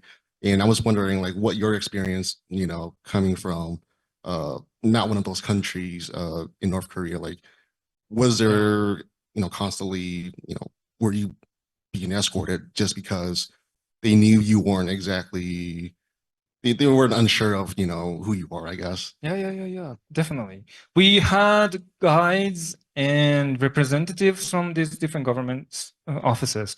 First of all, when our organization does the delegation, we are met with their specific government office called Overseas Korean Committees because we're overseas Koreans. If you go as a tourist, you will be dealt by a tourist bureau. So it's completely different. So our initial level of trust is already there, right? And still, part of why, so they were with us all the time, but part of it is it's a war. The war is ongoing. So if anything happens to us, that would be not good. So it's in their interest to be around and make sure that we're okay when we're not lost, right? And so if you think about the situation that the country currently is in terms of neither complete peacetime, although it's not complete wartime, it's this ambiguous gray zone of war between war and peace. And when we started this delegation in 1995, of course, what I've heard was that the delegates were sort of taken to major places that normal tourists would be also taken to. And for multiple years, we didn't know that we could make requests to where we visit, and they also didn't know what exactly we wanted. But one time, one of our community leaders, wrote a whole long letter explaining why we want to visit and what we would like to see as, peace-loving socialist activists as overseas Koreans. And they didn't hear back after sending this letter. But when they got to the airport, all the guides and translators had very heavily annotated letter of this letter in their hands, and sort of they were finally like, we didn't know that you wanted to go to all these places, right? So, and we actually started building this relationship of discussing how the itinerary should be conducted and where we should go and what kind of conversation we should have, how we should build relationship, not only with the guides and translators and bus drivers, but also some like students, factory workers, cooperative farm workers, not the party itself, but the youth league leaders, because we're like a youth delegation. Youth league would be the counterpart in the North Korean government to hang out with us and get to know us too. So after these exchanges, like honest and earnest exchanges, we've also been able to sort of co-shape the itinerary together. So that's a completely different context from other people, either tourists or humanitarian workers going into the country, right? Any other question? All right, guys, we'll get to give a round of applause. Oh, wait, one more question. Great. Thank you for this discussion. Hi, so Jesus Christ. So you talked about philosophy from Kim Il-sung, and I was just taking notes, and I was just curious about what the actual name was because I missed it. Yeah, it's called Juche, Juche. It's once again, it translates to self-reliance or self-sufficiency. And it emphasizes, I should remember this, human creativity, human consciousness, and what was the third one? Independence. Yes. Thank you.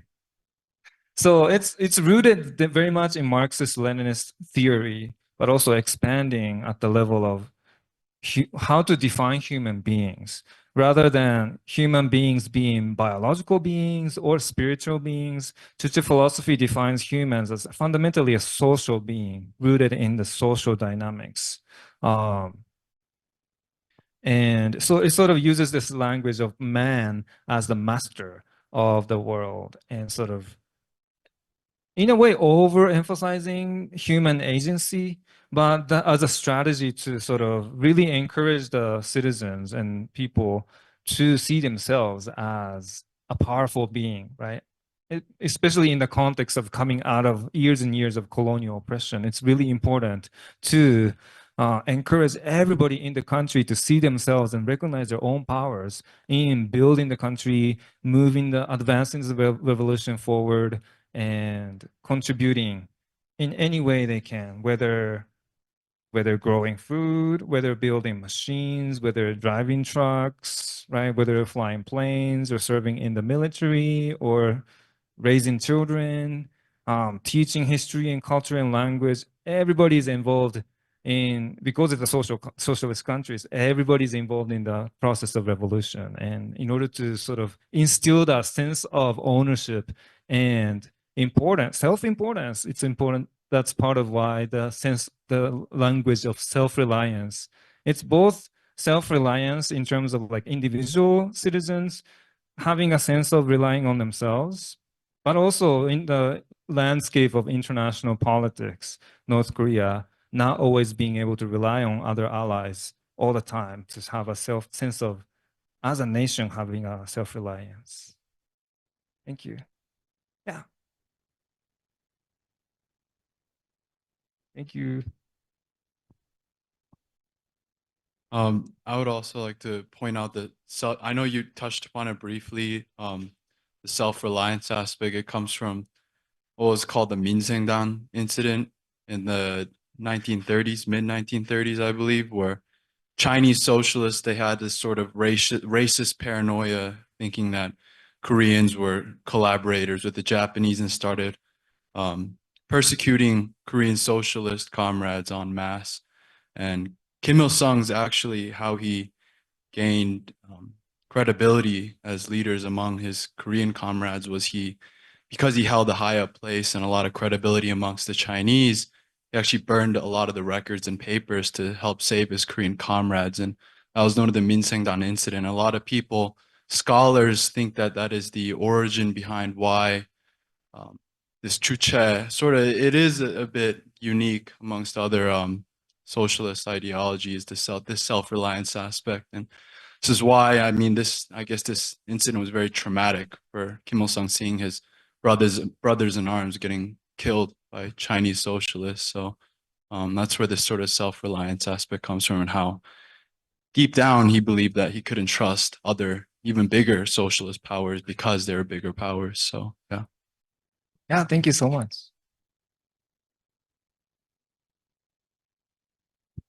Well, thanks so much for your whole presentation. I know that, as you mentioned during what people in the U.S. call the Korean War, the People's Republic of China aided immensely in fighting the Western power attacks. And I know that relations between the People's Republic of China and the DPRK have gone up and down. They're not always as great as they could be.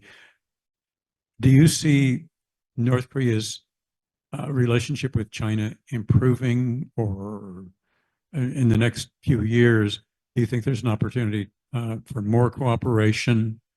Or how's that going?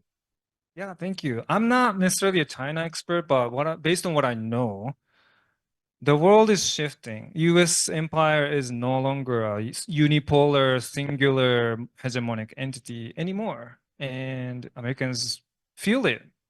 They may not know it, but they feel it, right?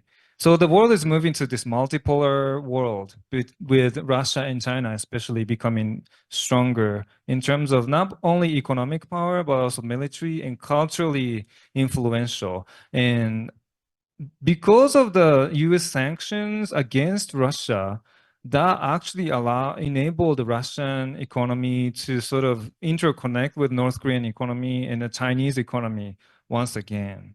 So in a way, the US sanctions are sort of backfiring in enabling these new re-emergent, not superpowers yet, but strong economies in both Russia and China to have a closer relationship.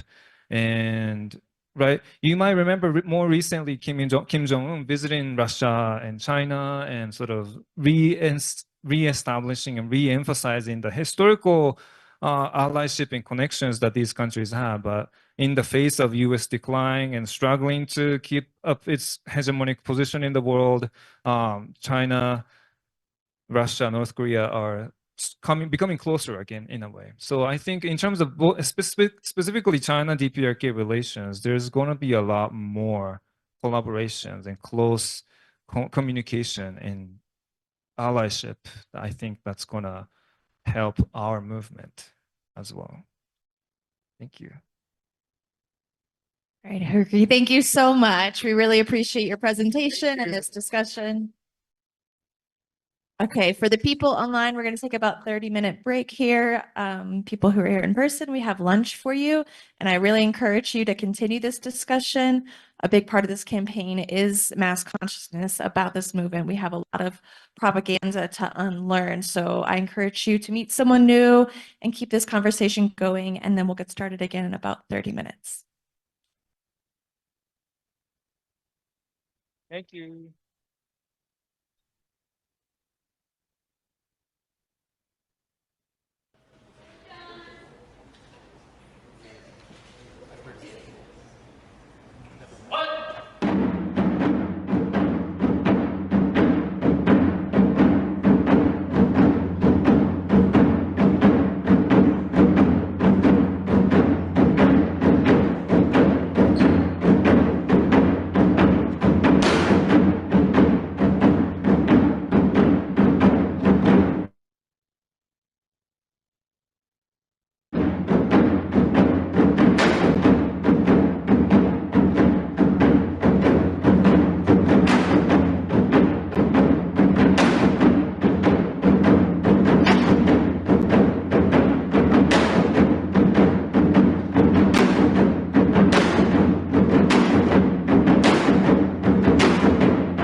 Hey everyone, if you're interested in purchasing a shirt or anything of that matter, I'll be back there.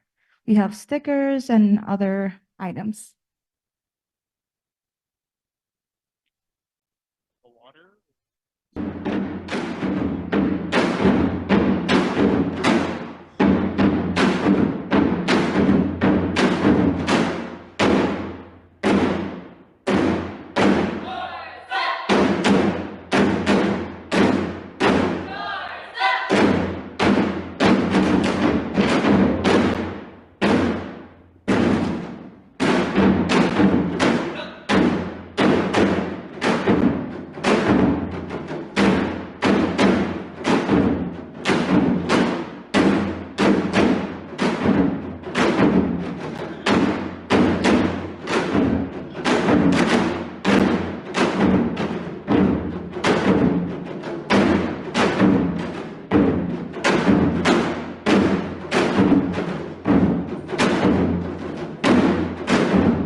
Okay, everyone, we're going to get back to our second portion, just in about 5 minutes. So you've got some time, but just giving you a 5-minute warning.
All right, everyone, we're going to get started. If you'll find your seats, please. So we've got Julia and Sol from Denver Anti-War Action to discuss the war economy. Woo! Julia and Sol both got their start organizing with the Students for a Democratic Society Denver, fighting to demilitarize the police. Julia then began working to fight for community control of the police with the Denver Aurora Community Action Committee. However, once Israel began its siege on Gaza, the pair saw a need for a non-tenancy organization in the movement for Palestine liberation. They joined forces to co-found the Denver Anti-War Action, where they've both been organizing ever since to end Lockheed Martin's aid to Israel. So y'all give it up for Julia and Sol. They give you one mic so it's yeah. Howdy, y'all. Thank you for that introduction, Reagan.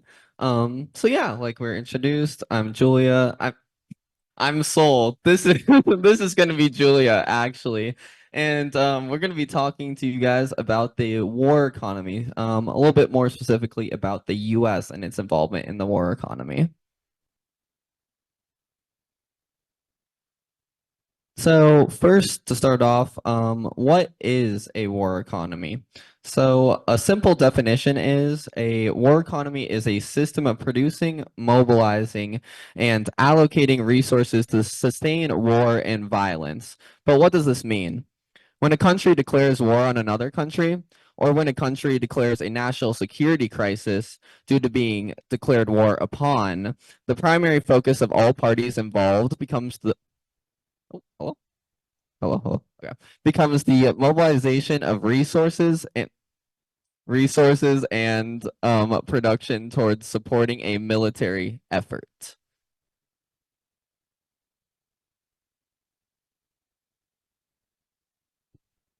I guess I'll hang out over here too. In practice, this looks like government controls over resource allocation, increased defense spending, and prioritization of war-related industries over civilian needs, sometimes including rationing of goods and services to the public.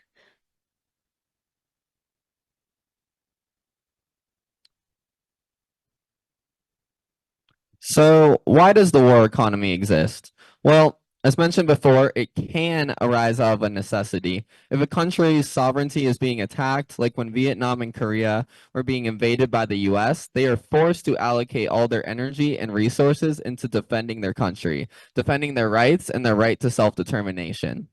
North Korea remains forced into this war economy to this very day. The US utilizes their own forces and those of South Korea to launch practice invasions of North Korea, something called war games, forcing the country to expend its resources on military defense rather than elsewhere. It's not any government's place to go around to other countries and coerce or force them to be the US's asset, exploiting the people and resources of these sovereign countries. The decisions that the people of Vietnam and the people of Korea make for themselves are not and should not be the business of the US or any other country.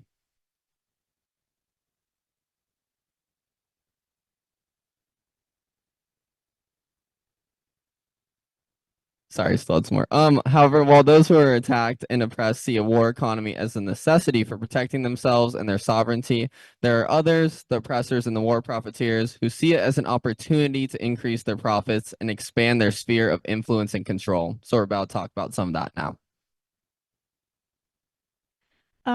So there's a lot of companies in the US that immediately come to mind when we think about war profiteering. Some of these include Lockheed Martin, Raytheon, Boeing, Northrop Grumman, even Woodward that's up in Fort Collins, and we've seen the fragments from their bombs and stuff in Gaza, which is crazy.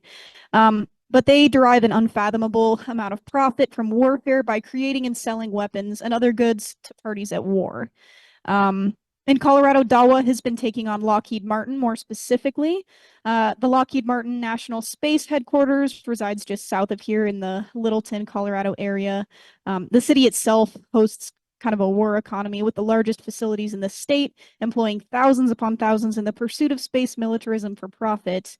The products of these plants are then used to spy on targets such as Palestinian civilians. One of their biggest products there is satellites, so they can use for militarization. So yeah, those satellites can be used to monitor Palestinian civilians and guide weaponry as well, which slaughters people. This is just one local example. While it's quite significant in itself, there's countless similar weapons manufacturers and war profiteers at play as well. This is one of our banners that we made, just Lockheed warplanes out of Palestine. F-35s are one of the major things that Lockheed exports to Israel, which is crazy. They're fighter jets. Yeah, and there's also a lot of ties to universities, so we'll go into that as well. So yeah, there are a lot of universities that get grants and contracts, both from the government and from more companies that were mentioned, to conduct research related to the military and its operations. These universities will often additionally try to funnel our brightest young minds from their engineering departments into the war profiteering industry. And, again, tying this to Colorado, MSU Denver received a $1 million donation from Lockheed Martin to help build its engineering building. And in return, MSU Denver now has a program where it handpicks its brightest young engineering students from an advisor who worked at Lockheed Martin for over 3 decades and pairs them to jobs at Lockheed Martin. Shame. At CU Denver, as of 2015, the university had received $7 million from Lockheed Martin, and a lot of this goes to research for senior projects. So a couple of these senior projects were to develop more efficient missile and satellite designs for Lockheed Martin. So, these bright young engineering minds, they're becoming war criminals and, engaging in acts of genocide before they even walk the stage at graduation. And just one personal example too. Yeah, my best friend from elementary school, I definitely don't talk to him anymore, but yeah, I heard through the grapevine that he actually got put through an accelerated master's program at Boulder. So, usually it takes like 6 years at least to get a master's in engineering. But yeah, through this accelerated program, he was able to get a master's in 5 years and get matched to a job at Lockheed Martin. So that was yeah, really disappointing to hear about.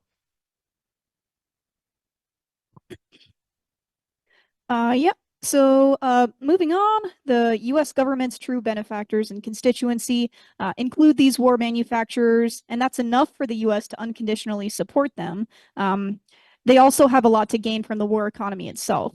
The US government has an interest in maintaining their global hegemony to be able to influence and control their allies while severely crippling the economy of those the US has deemed as adversaries. Via the use of sanctions, supporting coups to overthrow governments that are not willing to sell out their country. But why does the US put so much time, money, and energy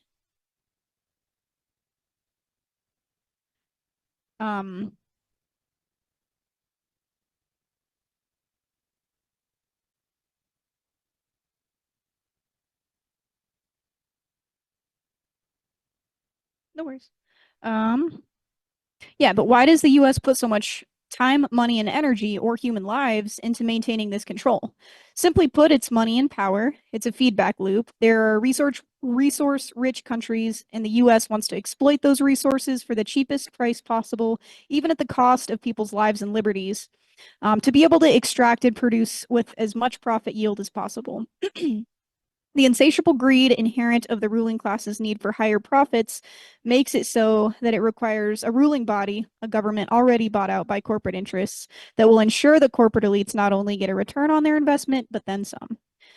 To do this, they must be able to control or buy off the governing bodies of other countries and crush any country they perceive as a threat to their profit and power. They do this through wielding the levers of the war machine, and it is the oppressed people who pay the price for this greed, both at home and then foreign folks as well. So how does this affect us, the people, and yeah, how does it affect people around the world? So first, just to go into a little bit of the figures on spending in the war economy, the US accounts for nearly 40% of global military spending, which is $877 billion annually, with more than 750 overseas military facilities. So, bases around the world meant to intimidate and, instill the fears of US imperialism in those around the globe. And just for some comparisons, the UK only spends $68 billion on military, Germany $56 billion, and South Korea $46 billion.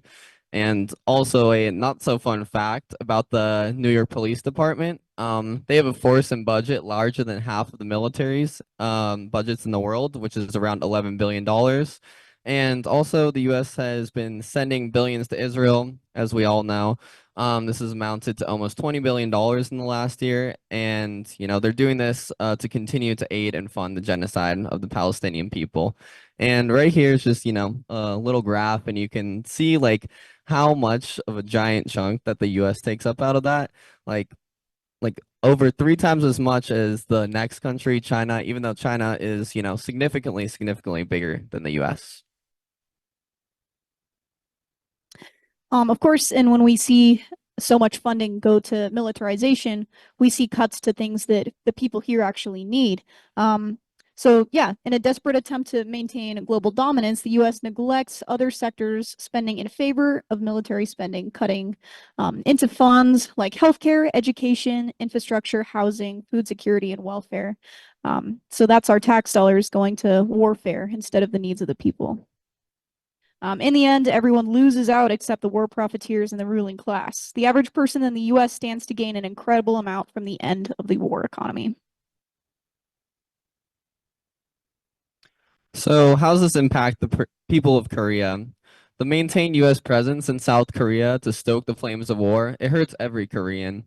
Instead of allowing the Korean people to decide their future amongst themselves and for themselves, the US decides it for them, maintaining a permanent conflict on the peninsula only for the profit of US-based weapons manufacturers.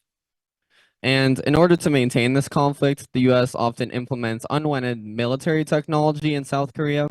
One example of this is the Lockheed Martin designed and produced Terminal High Altitude Area Defense System, or THAAD for short, which is an anti-ballistic military defense system forced upon the town of Soseongri. THAAD's capabilities posture against missiles that North Korea does not even have, and instead would give the US information about China if war between US and China were ever to break out. This means that THAAD turned Soseongri into a military target overnight, and this led to a bunch of mass protests from the residents of Soseongri. And Lockheed Martin in general has held a presence in South Korea for over 3 decades, continuing to profit from the constant state of war on the peninsula. Lockheed has even provided South Korea with expensive, high-tech aircraft such as 40 F-35s, 50 T-50 Golden Eagles, and multiple C-130s. These aircraft are designed for assaults, not for defense. We have seen the same F-35s and C-130s being used constantly as the main vehicles of Israel's genocide in Palestine. And the US, what they want to do at the end of the day is they want to see these aircraft used in a similar fashion on the people of Korea.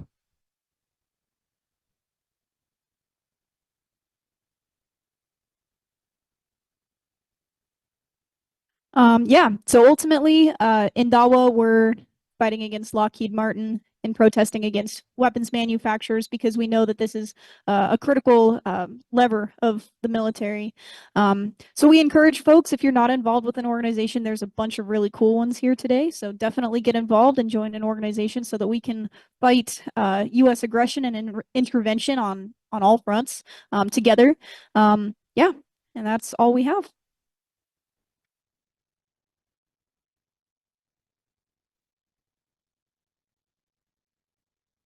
Thank you. Thank you, Sol and Julia. We appreciate that. Okay, we're going to have Paul come up now and give some updates on things that are happening in Korea.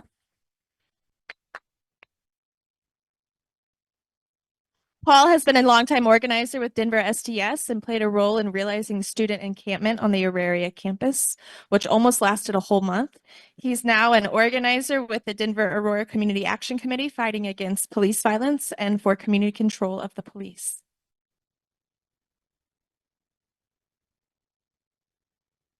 Thank you, Reagan. All right, we'll do it again. US out of Korea. US out of Korea now. There we go. Good way to start this out, I think. Before I get into it here, got my update. I should have this a little bit more ready. Here we are. So And a lot of this is taken from the good work of the folks at Nototori, who have been uploading a lot of good updates to their Instagram and social media. And so I encourage folks to refer to that too in the course of keeping up to date with what's going on. Give them a follow. Haruki, please, if you want to, you'd be welcome to join me up here too. And do you want to introduce yourself as well? I know we already had one, but thanks. Hi, I'm Haruki from Naruto. Yay. Thank you. Now, the United States is using its occupation in Korea to advance an encirclement strategy to contain China, who the United States sees a major competitor in. Fightback News reported on Friday, September 13th, just last month, that the Biden-Harris administration has announced a further escalation of the U.S. trade war with China in the form of tariffs, that's taxes on imports of electric cars from China, going up to 100%. This is meant to protect the legacy of the U.S. And U.S. auto industry, supposedly. But in reality, this is an escalation of the trade war started under Donald Trump's administration, and it's economic aggression under U.S. imperialism. So it's taken place. In addition to that, the U.S. has been conducting extensive military exercises with South Korea, totaling over 200 drills in 2023 alone. Folks have talked about that throughout the conference here. These war games rehearse the invasion scenarios, a decapitation strike on North Korea's leadership, and even nuclear strikes under the pretense of defense, the annihilation of millions of people.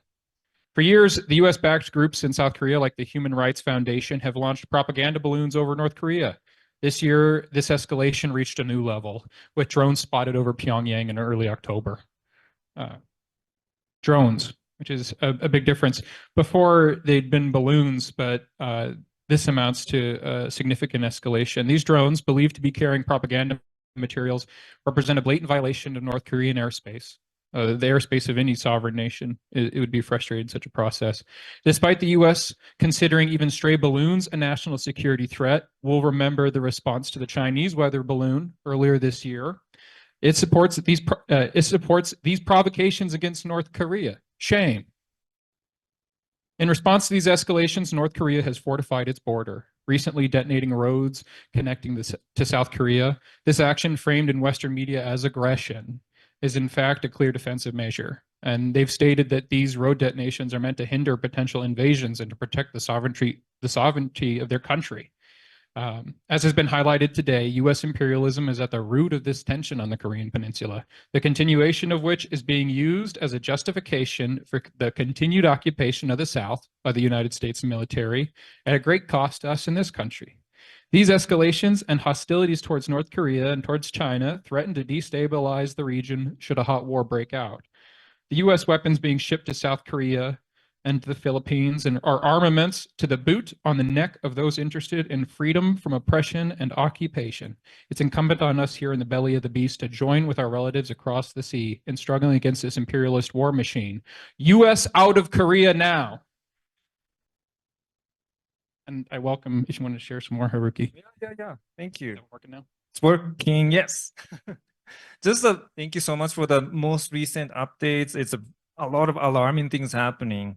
And what the drone stuff is like, we are here now. It's like, so the South Korean government denies that the drones were related to the South Korean government, and then saying that it's a civilian thing. But from the North Korean perspective, it really doesn't matter, right? So it could technically be considered a official war provocation, and South Korean government should know that. And more larger context also, adding to some of the stuff that I was sharing earlier, North Korea has been an advocate for reunification of Korea for all these years. And this year, in January, they abandoned the policy of peaceful reunification completely for the first time ever. And instead, they're focusing on war deterrence as the primary goal of the entire country.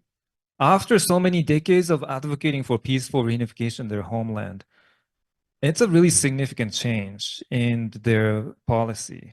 And as overseas Koreans, we were initially like very surprised and shocked. And I think some people are still processing what exactly this means, not only in terms of like the prospects for reunification and peace, but also their identity, cultural identity with the homeland. And so it's a really complex issue. And it's a response. Anything that North Korea does, it's always a response to something else that actually happened prior, right? So once again, 2023, so many war drills, exercises, actually practicing the decapitation of the leaders, right? If that's not a threat, what else is a threat to the national security? And the alliance between South Korea and the US is getting stronger, and this strategic alliance is actually growing, not between just South Korea and the US, but also it's starting to include Japan more and more closely, and remilitarizing Japan all over again. So there's this conversation around Asian NATO that is happening nowadays. And if anything happens in terms of Asian NATO getting involved in actual warfare, whether it's related to Russia and Ukraine or something else, it's very likely that the Korean Peninsula will be a battleground within this larger, I wouldn't want to necessarily say World War III, but in a similar, just an analogy. So the tension is really high. And to think about, in our organization, there's a lot of discussions around what this new line of abandoning reunification means. And, we're not the same as North Korean government, so we don't have to follow the same exact thing. But what does that mean in terms of what we pursue? What do we say publicly? Like, all of us still want reunification, but if the single entity that has been so consistently and so patiently being advocating for the reunification of our homeland has now abandoned that line and policy, what will be our next step? And we're still discussing internally within our organization the full extent of what this means. And there's more to see, but for now, we're just focusing on waging this campaign, raising awareness, and sort of encouraging people to make all these connections between what is happening in other parts of the world and how that might actually revolve, or what's a good word? Deteriorate into a different situation in different parts of the world, because everything is so interconnected. So anything that happens in one part of the world can, in a matter of hours, spread into the other parts of the world. And it's a very tense situation, and we're monitoring closely and trying to figure out, if a war happens, how do we exactly respond to the situation? So that's the level of conversation we're trying to have. And I want to encourage all my partner organizations here to also start thinking about these possible scenarios. How do we re-emphasize our strategic partners, allyship, comradeship, and work closely together to come up with a response, not as single individual organizations, but as a whole people's movement. How do we respond to more and more war happening potentially? So that's something that I also want to once again emphasize, like, we're here together and we have to rely on each other. Thank you. On that note, let's get a power to the people. All power to the people. End the war economy. End the war economy. Excellent. I appreciate that. Reagan, I welcome you back up. And thank you, Haruki. Appreciate it. Thank you all for being here. Thank you, Paul and Haruki. And let's give a big shout out to Paul, Haruki, Jesse, Alfredo. They worked really hard to put the event together today. So they did an amazing job. Thank you all. And I want to recognize the local organizations that came out today. And like we said, if you're not plugged into an organization, please talk to any of the orgs that are here. Come talk to me. We'll help you get plugged in. Organizing is really kind of the best thing you can do right now to further the movement. Let's see. So stick around. And I think that's all we have for today. So thanks for coming out today.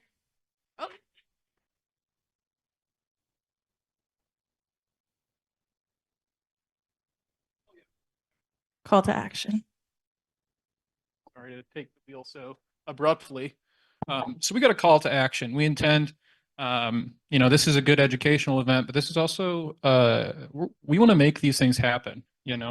People have analyzed the world a lot, but the point is to change it, right? I don't know who said that, but just a joke. If we could get the resolution pulled up. That was Mark's. So this is a resolution wrote up, and we'll go ahead and just read it out. And I invite people here to, if you think something really needs to change, I invite amendments and stuff like that. The idea here is that we read this, talk about it, and pass it. And as a group of people here, unite in idea and then in action and carrying it out. Without further ado, I'll go ahead and read it. Here, I'll just read it this way. So resolved, Colorado says U.S. out of Korea. Whereas the Korean War, which has never officially ended, stands as the longest ongoing war in U.S. history, with the U.S. responsible for the deaths of between 3 to 5 million Korean civilians during its height. Whereas the U.S. has maintained a military occupation in Korea for decades, currently stationing 28,500 troops across 62 bases, which continuously undermines Korean sovereignty and escalates regional tensions. Whereas recent increases in U.S. military activities, including hundreds of annual drills, rehearsing invasions, leadership decapitation, and nuclear strikes against North Korea, are not defensive, but rather aggressive actions that endanger the Korean Peninsula and global peace. Whereas these acts of aggression align with U.S. imperialist interests to transform Korea into a battlefield within their new Cold War against China, disregarding the safety and will of the Korean people. Whereas the division of Korea, perpetuated by the U.S., does not benefit the Korean people, nor does it serve the majority of Americans, but it instead caters to the interests of Washington and Wall Street warmongers. Whereas the U.S. Out of Korea campaign is a movement led by Koreans in the U.S. committed to ending U.S. aggression, uncovering U.S. atrocities, supporting the self-determination of Korea, and building solidarity with American workers to end forever wars and establish a system that serves the majority over the interests of the few. And whereas this U.S. Out of Korea conference was organized by local Colorado organizers in the people's struggles, in solidarity with actions across the nation calling for U.S. Out of Korea, whereas we salute the struggle of the Korean people against U.S. imperialism and occupation, and now therefore be it resolved by the U.S. Out of Korea Conference of Colorado as follows. Therefore, we demand the full and permanent withdrawal of U.S. troops and weapon systems from Korea and the return of all Korean land, water, and airspace appropriated for the U.S. military to the Korean people. Therefore, we demand an end to all U.S.-South Korea alliances, including the JACUS Trilateral Security Cooperation, as well as all U.S.-South Korea Joint Command structures, the Combined Forces Command and the UN Command, falsely named, but yeah. Therefore, we demand an end to all U.S. military exercises in Korea and the lifting of all sanctions against North Korea. Therefore, we demand the diversion of U.S. government spending from war, prisons, and policing and into housing, education, healthcare, and climate justice for working people. Therefore, we will organize, participate in, and support actions against imperialism, especially actions against the U.S.-funded genocide in Palestine and the broader U.S.-Israeli regional war in the Middle East. Therefore, participants of this conference resolve to support and collaborate with the Denver Anti-War Action in actions that strike blows against Lockheed Martin, one of the main suppliers of the U.S. imperialist war machine and their genocide in Palestine that they maintain. And finally, we, the participants of this conference, resolve to move or sign our organizations onto the U.S. Out of Korea campaign.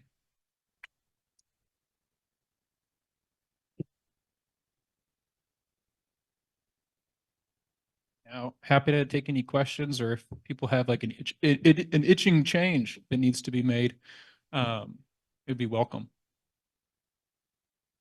All right, I'll go once. Go twice. Anybody online?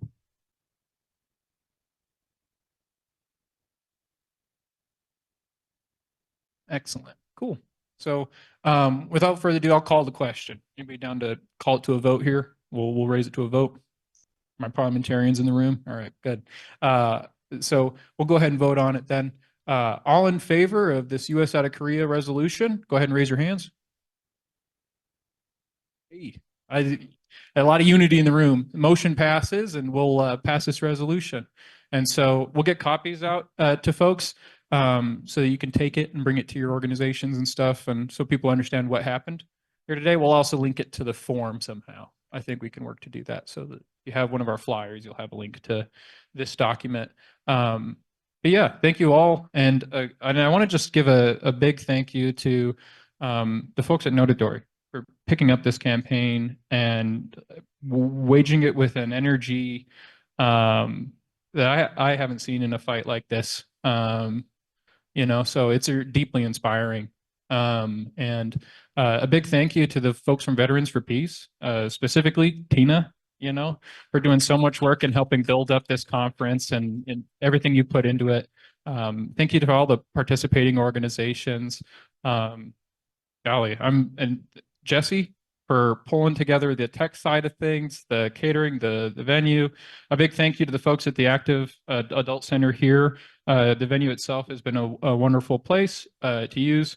And a thank you to the Saja and the folks from the Mayday Club for the support during our lead up actions to this conference. I know I'm missing a few folks, but I'm deeply grateful to have been in this with all of you, and it's not over with, right? We passed this resolution to carry this onwards. The struggle continues. So US out of Korea now. US out of Korea now. And with that, we'll close it off here, you know? So.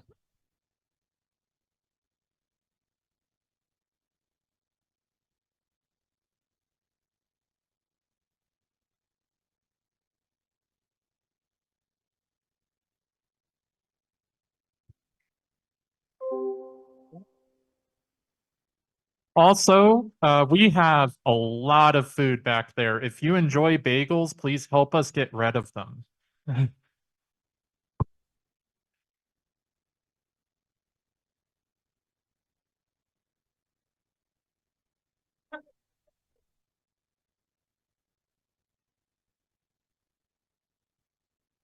All right, real quick. In the following Colombian revolutionaries, we're going to do ultra golpe, which means another blow to the system every time we meet. It's another blow to the system, no matter how small or big. So everyone raise your left fist, and on the count of 3, you're going to slam it down or slap it down on a consenting service and say ultra golpe. So 1, 2, 3, ultra golpe.